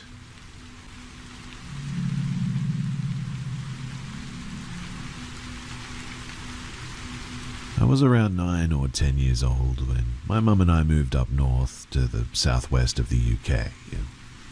We just settled into our new home, and I was starting in a new school as well. On my very first day, we had an assembly. For anyone not from the UK, that's a morning gathering where the entire school meets in the hall to hear announcements from the teachers and all that sort of stuff. Nothing exciting, just them going on about, to be honest, I cannot even remember, but just random stuff. Anyway, one detail that always stood out to me, even then, was how close the school was to a major naval base, which was just down the road at about maybe 500 meters away. This particular base, it houses nuclear submarines and large naval vessels too. At the time, I didn't think too much of it, but now it definitely feels like it might be relevant. So I've always struggled with paying attention due to my ADD, attention deficit disorder, so naturally, my mind began to wander a bit. While the head teacher droned on, I found myself gazing through the tall windows of the assembly hall. It was around 9 in the morning, and the sky was a blanket of heavy grey clouds that day. And then, something strange happened. As the cloud cover began to shift and thin out in patches, I spotted something in the sky. It didn't move with the clouds. It didn't shift, flicker, or pass like a plane might. It just sort of sat there, motionless, in the break between the clouds. A large triangular object, dark and metallic. It definitely wasn't a trick of the light or a fleeting shadow or anything too. This thing had shape, 3 distinct points, clean edges, and a presence that felt, well, strange. My first thought as a kid was that maybe it was some kind of satellite or weird military equipment, but it seemed far too low, far too clear to be that. It wasn't suspended in space, it felt like it was right there, hovering above us, completely still while the sky moved around it. I remember blurting out something like, "Is that normal?" right in the middle of the assembly. The kid next to me nudged me and whispered for me to be quiet and pay attention. And when I looked back up, the clouds, they had rolled back in, thick and unbroken, and whatever I had seen was gone, just like that. Mind you, I didn't see it fly away, I didn't see it vanish in a flash. It was simply there one moment and then it just wasn't. It stuck with me ever since then, and I remember this all so vividly. Not just the shape or the silence, but the feeling that I'd seen something that I wasn't supposed to. I know it's easy to chalk it up to a child's imagination too, and you know what? Maybe that's all it was. But back then, I didn't know anything about UFOs or strange sightings like this. I had no frame of reference. I was just a bored kid in an assembly looking up at the sky. But I saw something, and I still think about it.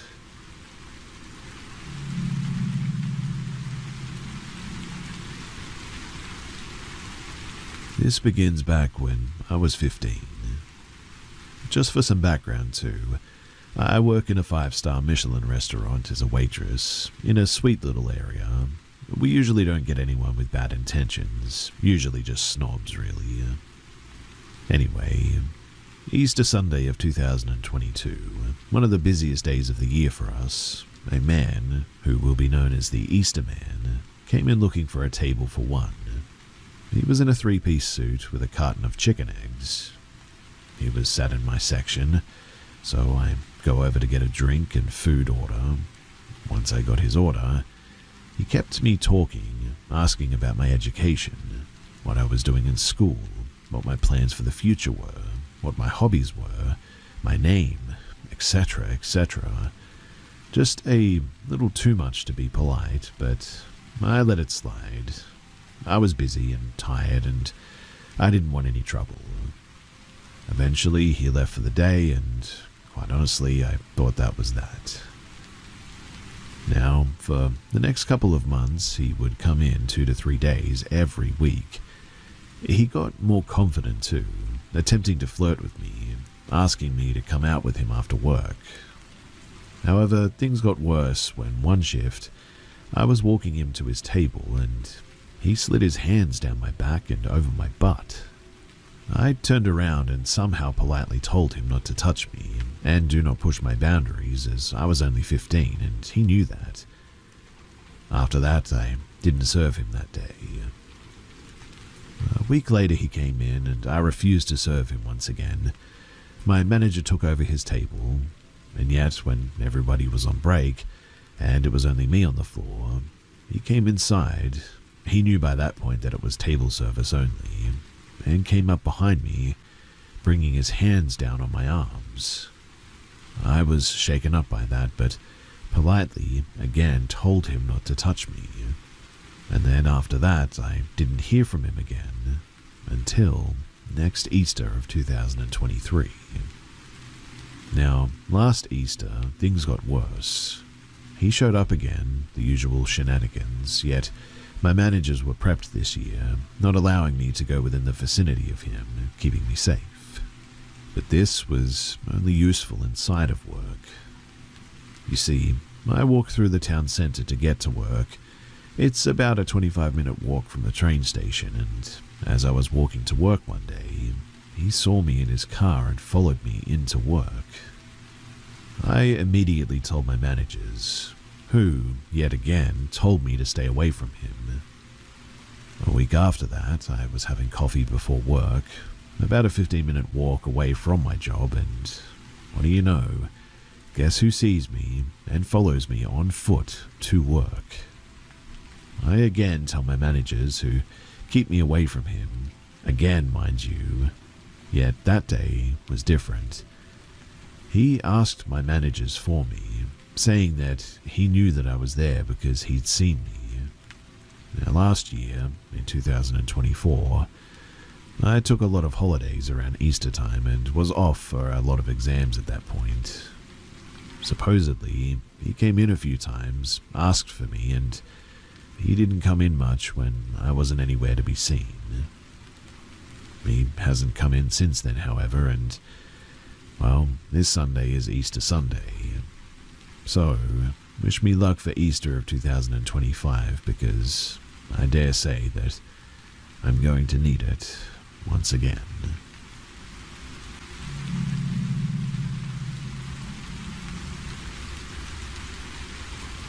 This experience happened when I was 21, 5 years ago now. It's something that has played on my mind since, but I've never really talked about it. So, I went to dinner with a friend from university. Her name was Amy. We had 1 glass of red wine each with dinner, and I was staying at her house that night. So by the time that we got back, I was totally sober. Like I said, it was 1 glass of wine with dinner anyway. I never even felt tipsy. Amy was in her ensuite brushing her teeth at one stage, and I was laying in her double bed on my side, facing the bathroom that Amy was in, when all of a sudden I felt the very distinct feeling of a hand with long nails go down my back, from my neck to my bottom.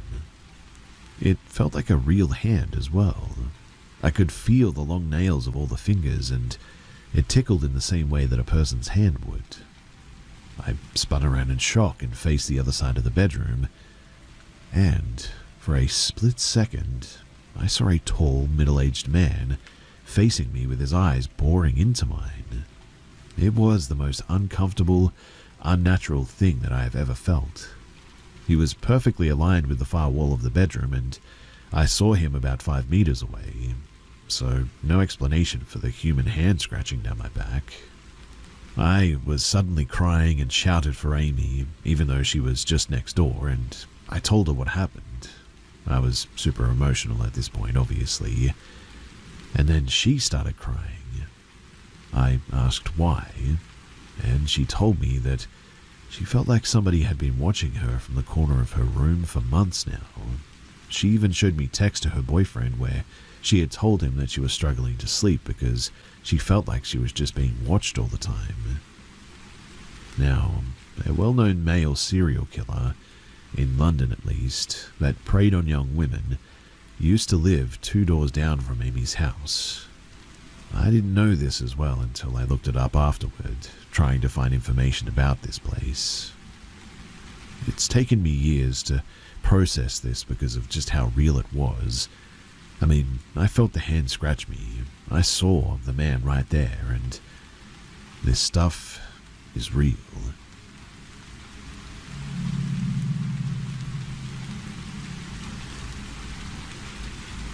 So I am an EMT as of writing this, but as this takes place, I was a student doing an ambulance ride-out with the local fire department.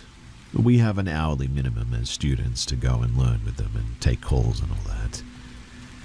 Now, on my official last day of ride-outs, I chose a Friday night shift, 3 p.m. to 11 p.m.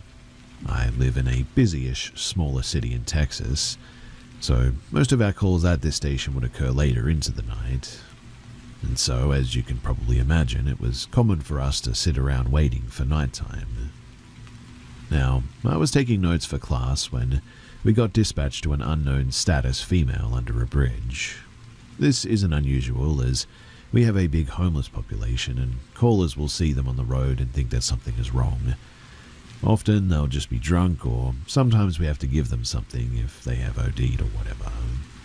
I was pretty excited. Not because of someone hurt, obviously, but because of the adrenaline rush. But walking out onto the scene, we were dispatched to a residence.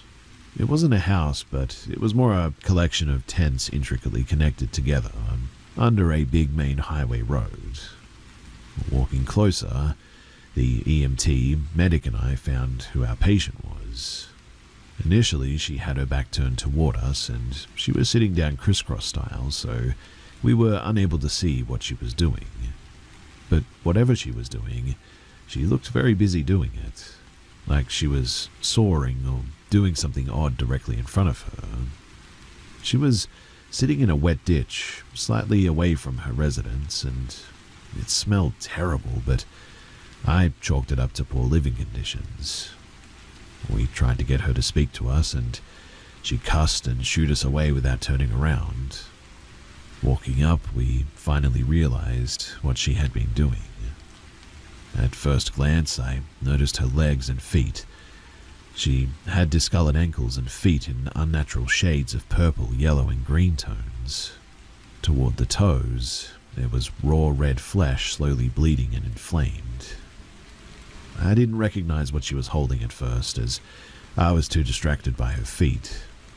At this moment, my medic was talking to her, trying to comprehend what the heck was happening, and to get her to want transport, but she was trying to cut off her toes with a pair of kitchen scissors.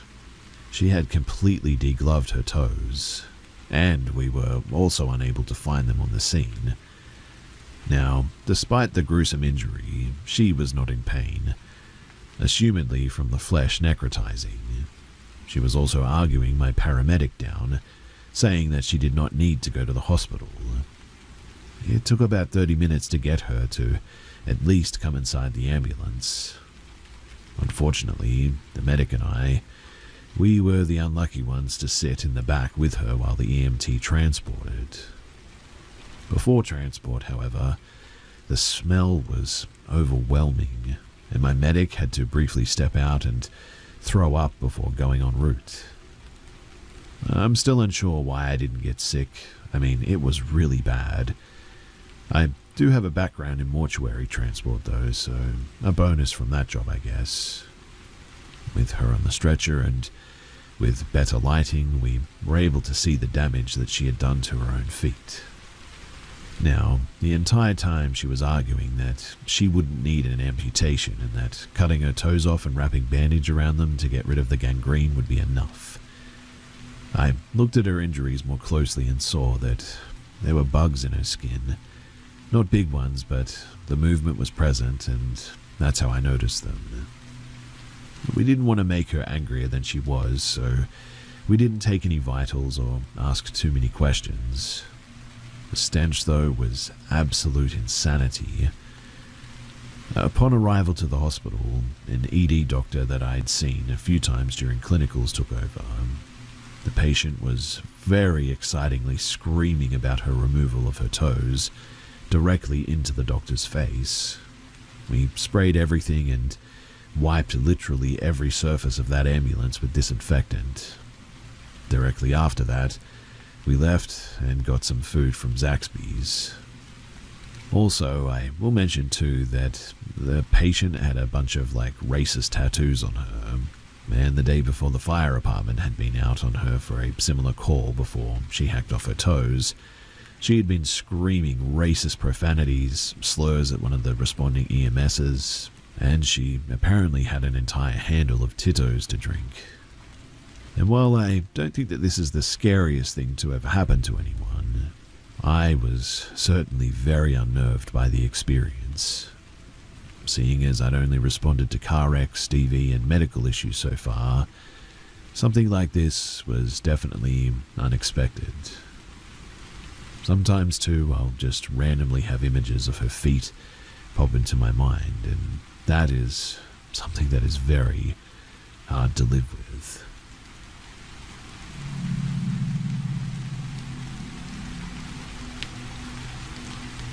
So I'm 27 and my mum is 49. We don't live together, but we stay close by generally. Her name is Linda. Now, we used to live in a small town for years, and during that time, my mum would have many occurrences where people in public would recognize her. She's a DoorDasher, so it would happen often at restaurants, but also pretty much everywhere else as well. At gas stations, getting a fountain drink and gas, at a Walmart, even at the post office. Whatever this thing is, it always makes an impression, where the people around her point out that it's her. They'll say things like, "Back again already, huh?" when going to get a drink at the convenience store, or, "Hey, I haven't seen you in a few weeks, how are you?" in a place that she's never been before. At the post office, the guy asked her if she was able to ship that package that she was having trouble with the other day. She hadn't been there in weeks. Sometimes they'll say things like, "Are you doing okay now? I hope your day is going better than it was earlier." At first you think that this was just coincidence, but it just happens way too often. My uncle and aunt had a sighting of the thing once. My uncle was talking to it and chatting up a storm, calling her by name and talking about the family. Apparently it just went along with it and chatted back, but my uncle nor my aunt is the type to lie about this stuff, so I really do believe them. After a while, my aunt came back up and asked my uncle who he was talking to, and he said, "I'm talking to Linda," in an obvious tone. My aunt said, "That's not Linda," and it just looked at her and then casually walked away. My aunt's description said that it looked like my mum, but not quite fully. Little features were off, and I know that it sounds cliche, but that's what she said. Just little features were off. Now, here's the weirdest part though. You could think that it was just someone in the town that looked like my mum, right? Well, we moved 9 hours away from that town recently, and after about 2 weeks, it's all started up again. Exact same thing. Random people referring to weird interactions towards my mum, acting like she was there earlier when she wasn't, talking about past conversations that they never even had. I have been present for some of these interactions too. One just happened today, in fact, which is why I thought that I should share this. Whatever it is, it seems to have followed her, and I don't know. What do you guys think that this is, and is there anything that we can do about it?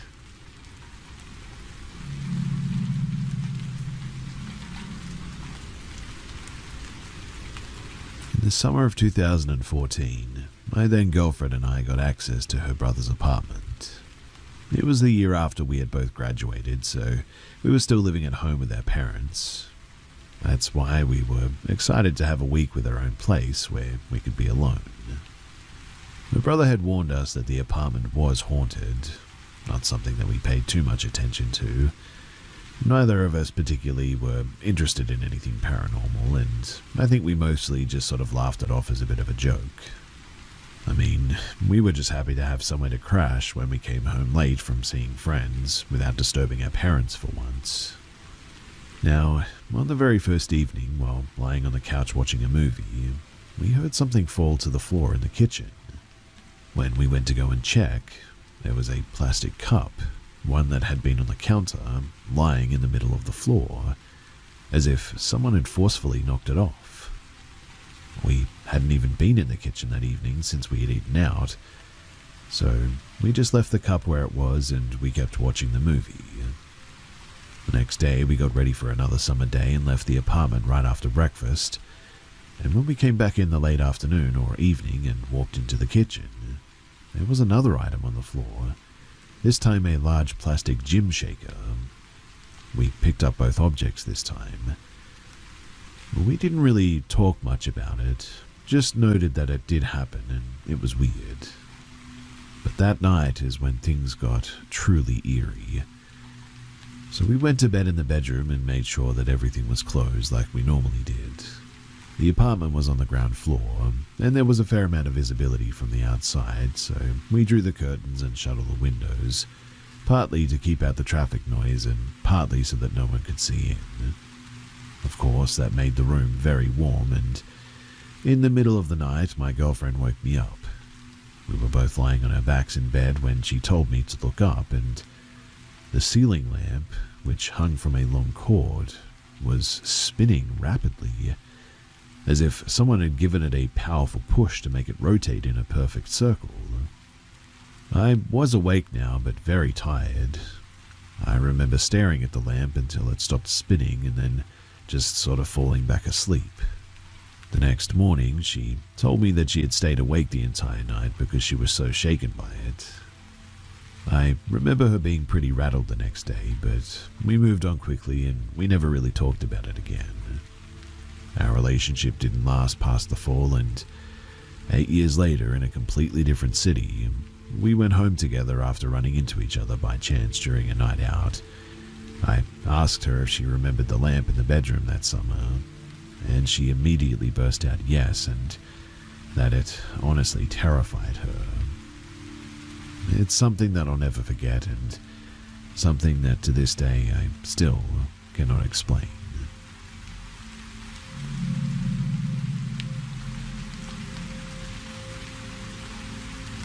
For many years I've been thinking about this, and I still don't know if it was just my childhood imagination.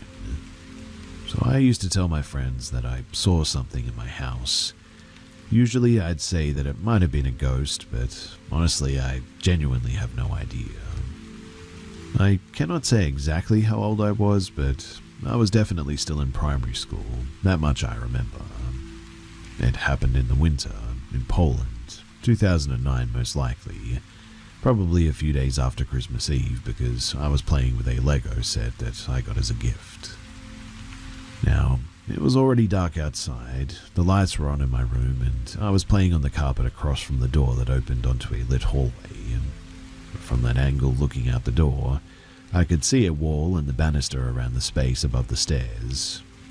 I was really focused on playing, my eyes were down, but for some reason, maybe because I noticed movement out of the corner of my eye, I looked up and glanced towards the door. That's when I saw it. From the left side of the doorframe, a figure slowly started to emerge. It must have been over 1 meter tall, but no taller than 1.5 meters.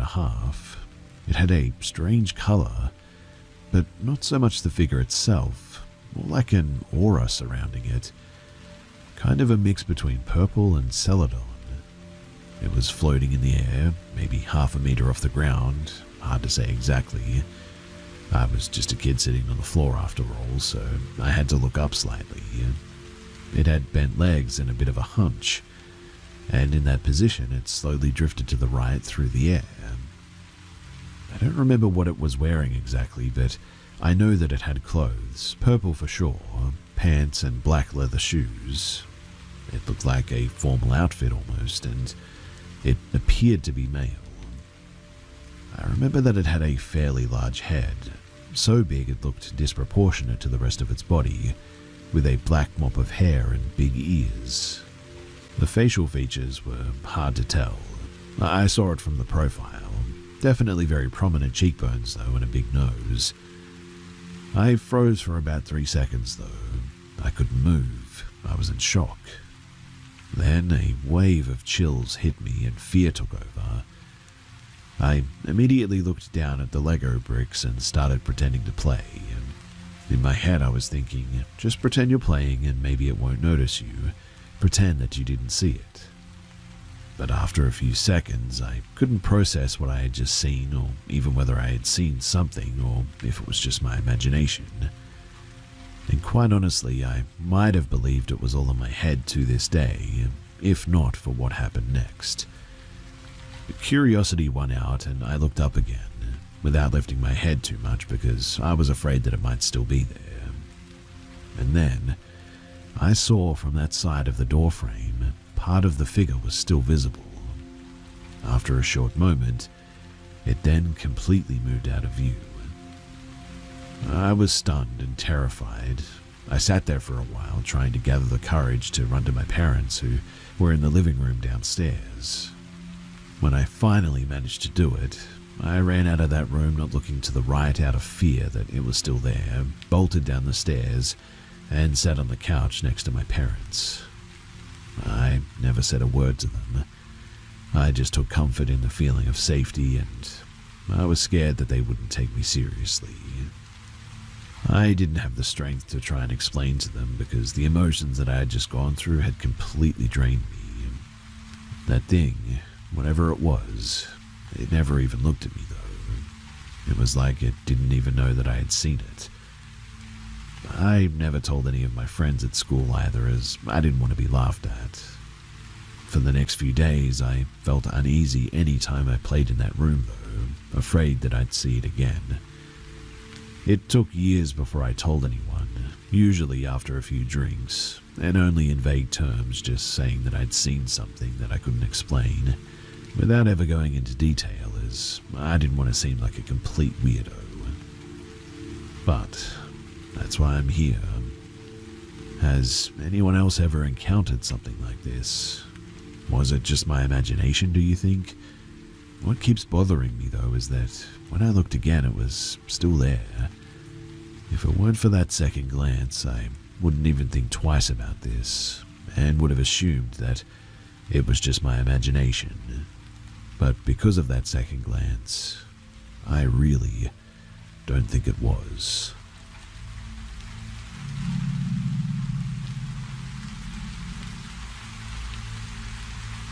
This happened when I was a kid. My parents and I had moved to this apartment complex back in 1986 that was built in the 40s during World War II. The basement had a fallout shelter installed, and in the fallout shelter, there were gas masks, tins of old food, old World War II posters of enlisting.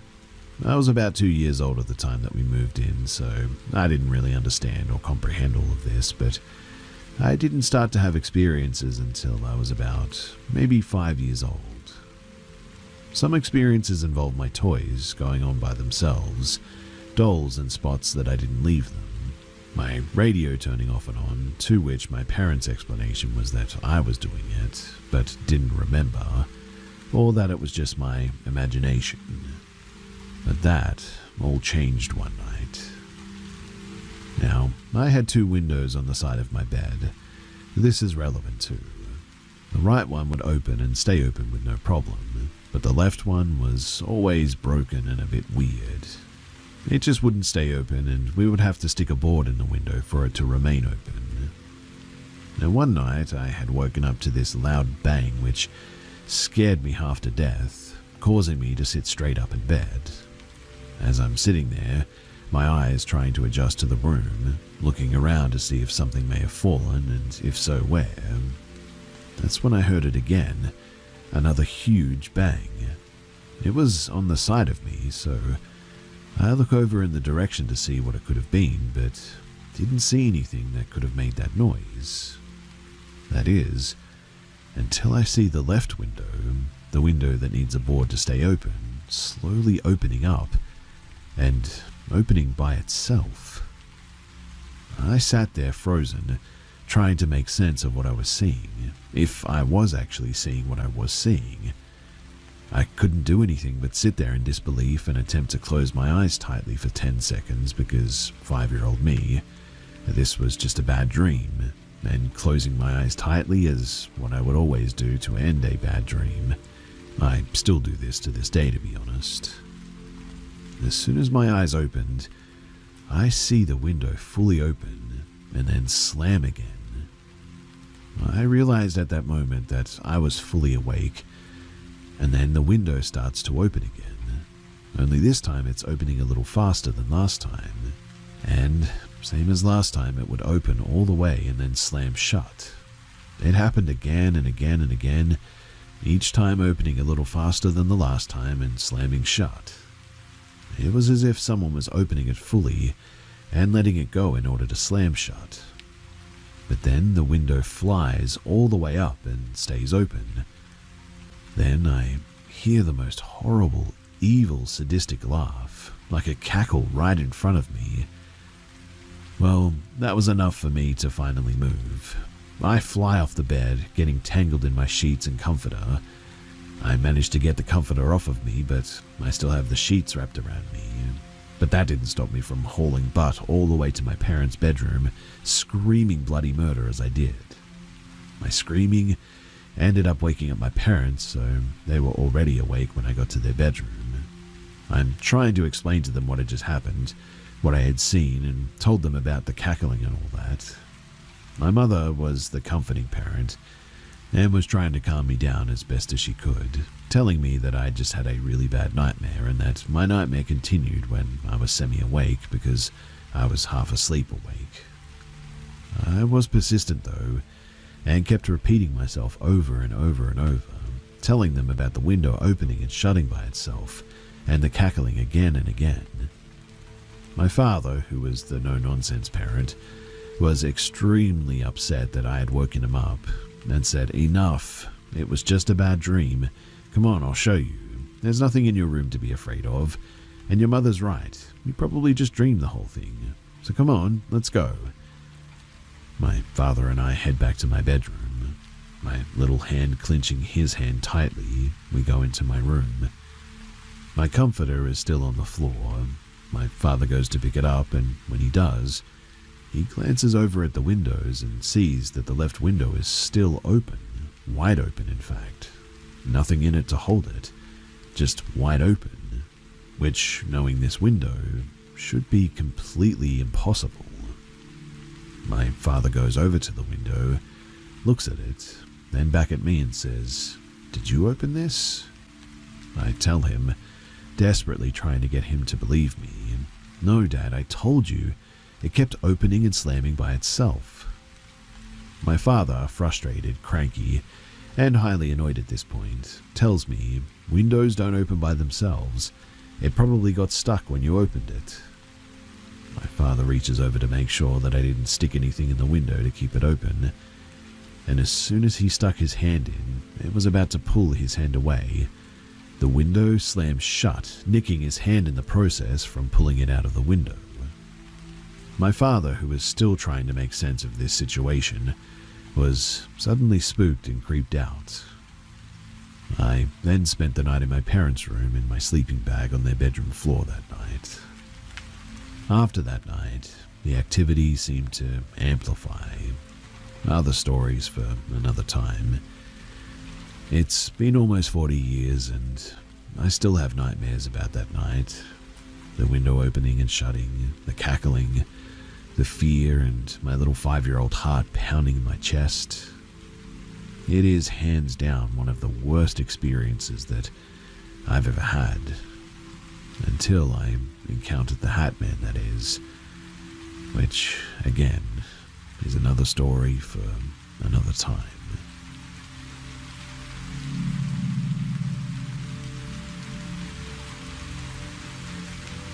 In 2008, I was a sophomore in high school. The first day of school, I was sitting in my English class when this kid, whom I had never seen before, entered the class 10 minutes late. His name was Mike. The teacher asked why he was late, and Mike responded with, "Sorry, teach, I spilled strawberry daiquiri all over my shirt and had to change it."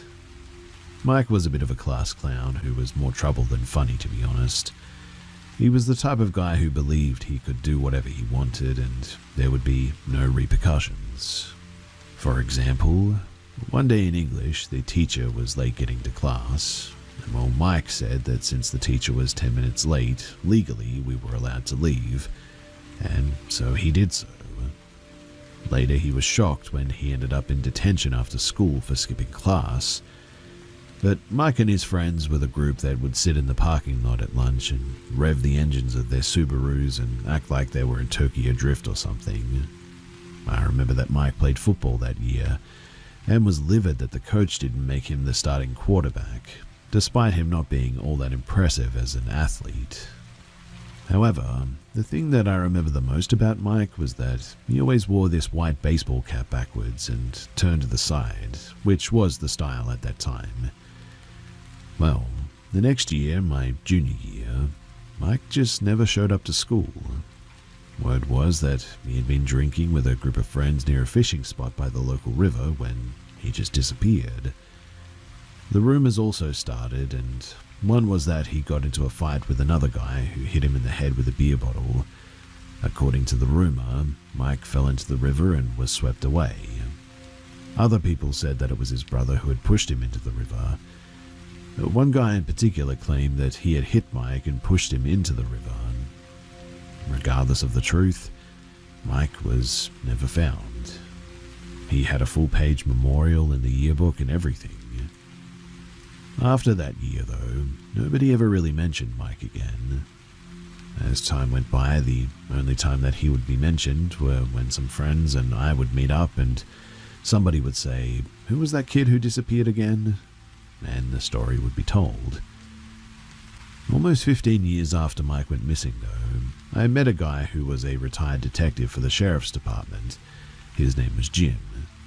Well, it turns out that Jim was the one that investigated Mike's disappearance. When I mentioned the rumors about him getting hit with a beer bottle, he said, "Yeah, we heard those rumors too, but they just never panned out."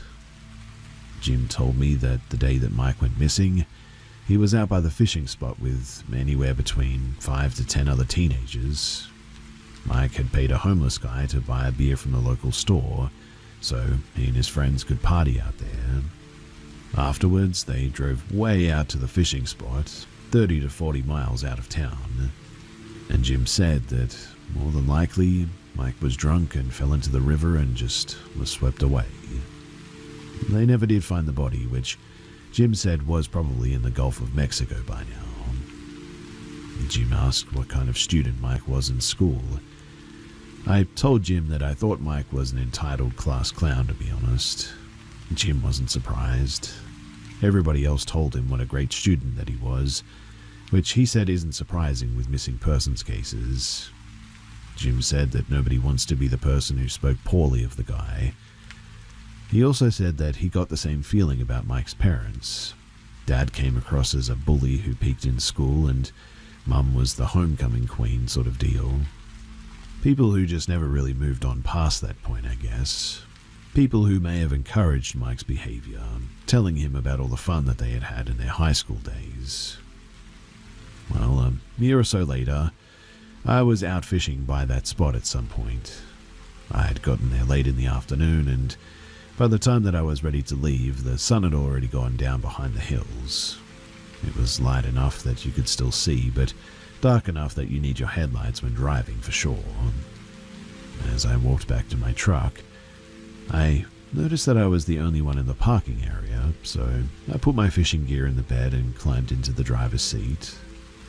As I backed my truck up, the headlights illuminated a cluster of trees in front of me, and that was when I saw the white hat against the dark backdrop of the woods.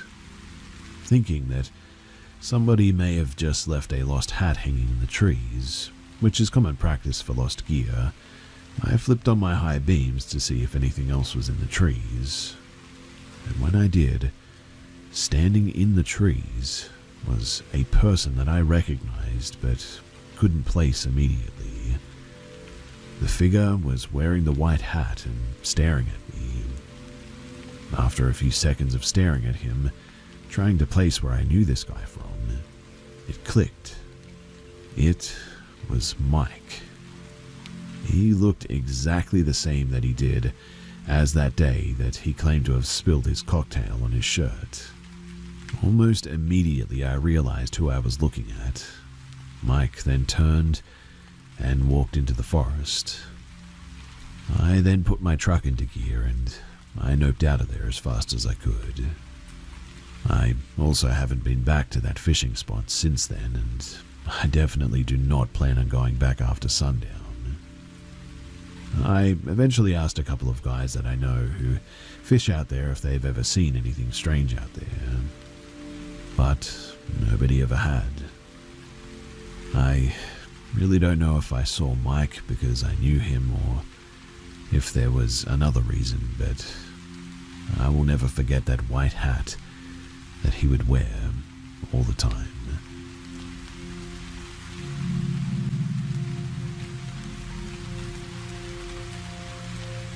This is a bit of a long one, so do get comfy.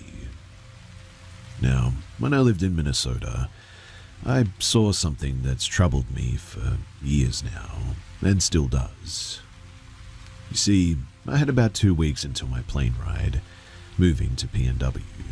I had no money and no one to stay with, so me and my dog roughed it and camped out in the woods. It was middle of November 2022, and temperatures were 22 low and around 35 to 38 high. In other words, always had a fire going.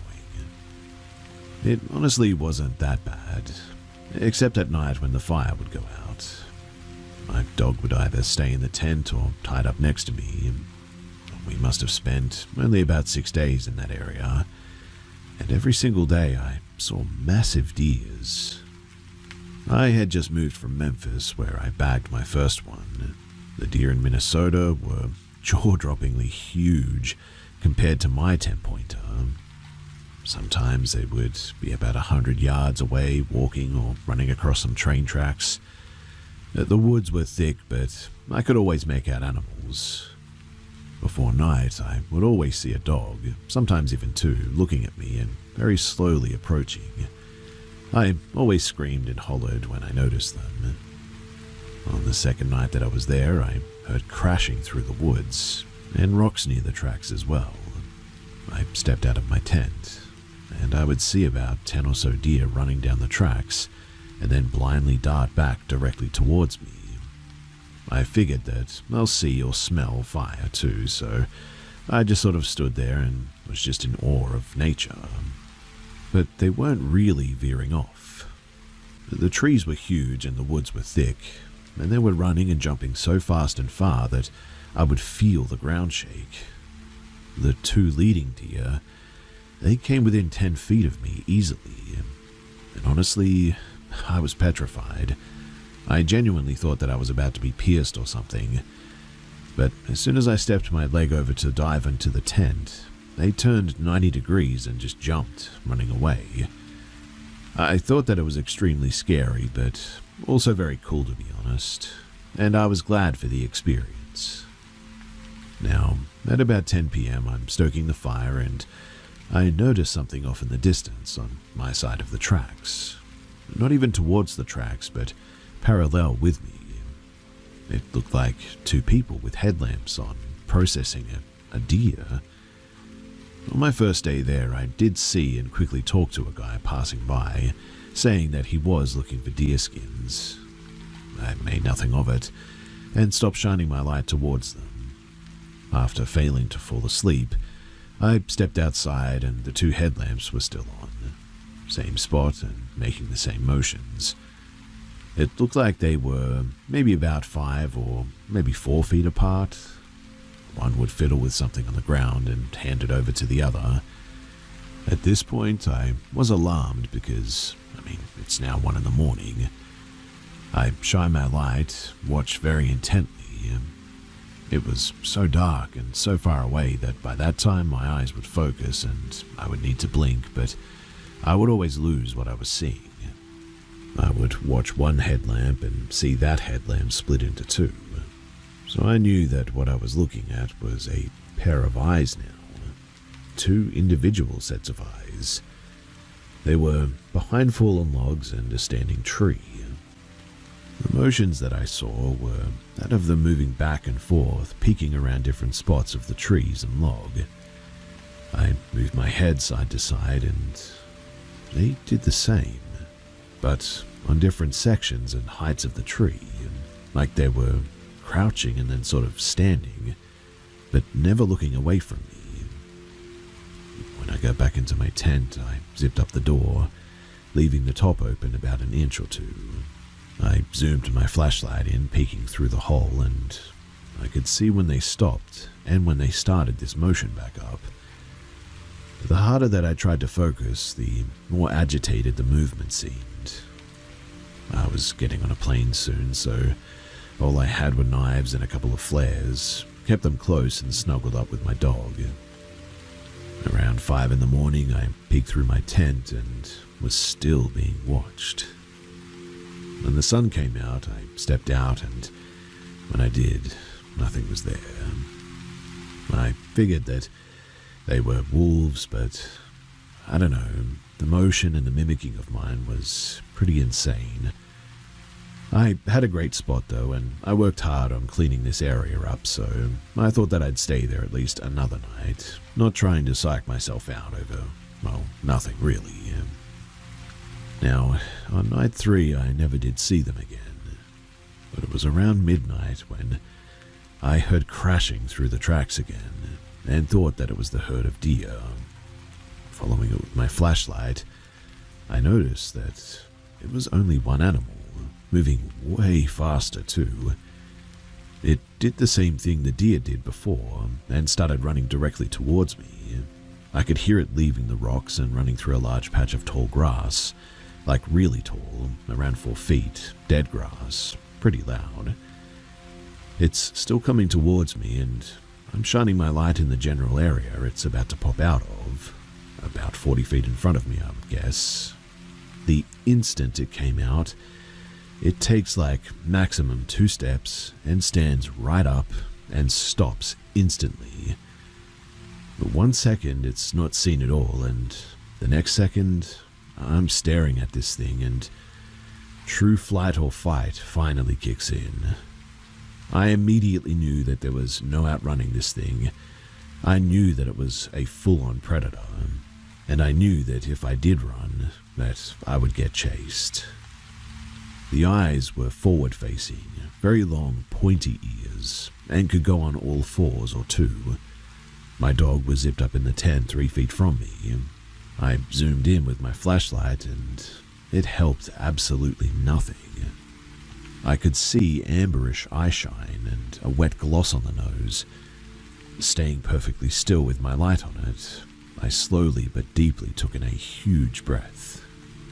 About 10 seconds has gone by, maximum, since it stood up, and I screamed as loud as I could, but also as quickly as I could. All I screamed was hey, and I never sounded like that before. I've never ever screamed like that in my life. Didn't even know that I could sound like that. It wasn't recognizable. At the same time that I screamed, though, I unintentionally blinked. I heard a thud and the dead grass rustle, but not nearly enough for it to actually be gone. I knew that whatever it was definitely within 3 to 5 feet of the grass line. I continued to yell out that I was going to mess it up and I was going to eat it repeatedly. Before my initial scream, I saw this thing about 7 feet at the tips of the ears.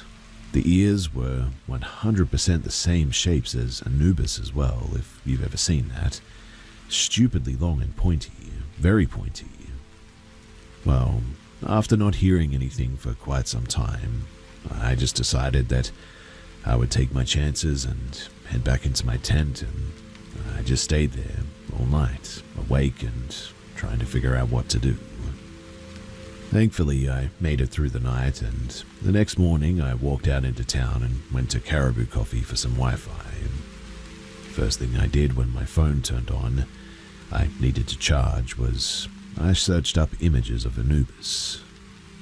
And quite honestly, I started crying silently right there in the store, staring at this picture. I contacted my family in PNW to get a new plane ticket for an earlier arrival. My 2 weeks had now turned into 1. Getting back to camp, I started packing everything up to relocate my camping spot. This was a mistake though, because that giant thing that I saw, I totally forgot about the 2 things that I saw on night 2. So I grabbed my things and I walked right past that spot, the trees that I saw them at. I went about half a mile further, into more of the denser part of the woods, thinner trees but denser. That night, night 4, was terrifying too. This was the first night that I'd heard yipping from a pack of coyotes. This was about an hour before the sun went down, and it sounded like a person screaming, but it went on for so long and so loudly that I knew that it wasn't a person. They all started at the same time, and it went on for so much longer than I expected, probably around a minute I would say. Very far away, but still made me turn my head at first. About an hour after the sun went down, that's when I heard wolves howling. That definitely made me pucker up a little bit. More chills, and I decided to make a large fire, or at least throw some logs on it. Fewer trips outside in the night and all that. When doing this, I see that the 2 pairs of eyes are back and they're watching me. Again, I kept being loud and screaming that I was going to eat you and all this, along with other things. The next night, though, it only got worse. Every single night after that, too, just got worse and worse. First night at this new location, the 2 pairs of eyes come back. The second night was 6 pairs, and the next 8. All of them were at a distance, but very, very still. They stood in the exact same spot every night that they returned, with the main 2 mimicking my motions, peeking around trees for a better view it seemed. I even saw them vigorously bobbing up and down like a monkey would when I unzipped my tent. When it was finally time to leave, I quickly packed up what I could bring and I left everything not allowed on the flight behind in my tent, not even really caring anymore and just happy to get the heck out of there. To this day, I think about those days almost every day, to be honest. I still have no idea what exactly I saw or what to make of it. I was already going through rough times on family tragedies and all that, and I've spoke nothing of this story to anyone. I mean, they wouldn't believe me anyway. They'd just call me crazy. But here I am on the internet, sharing it with all of you guys, hoping to at least get some answers.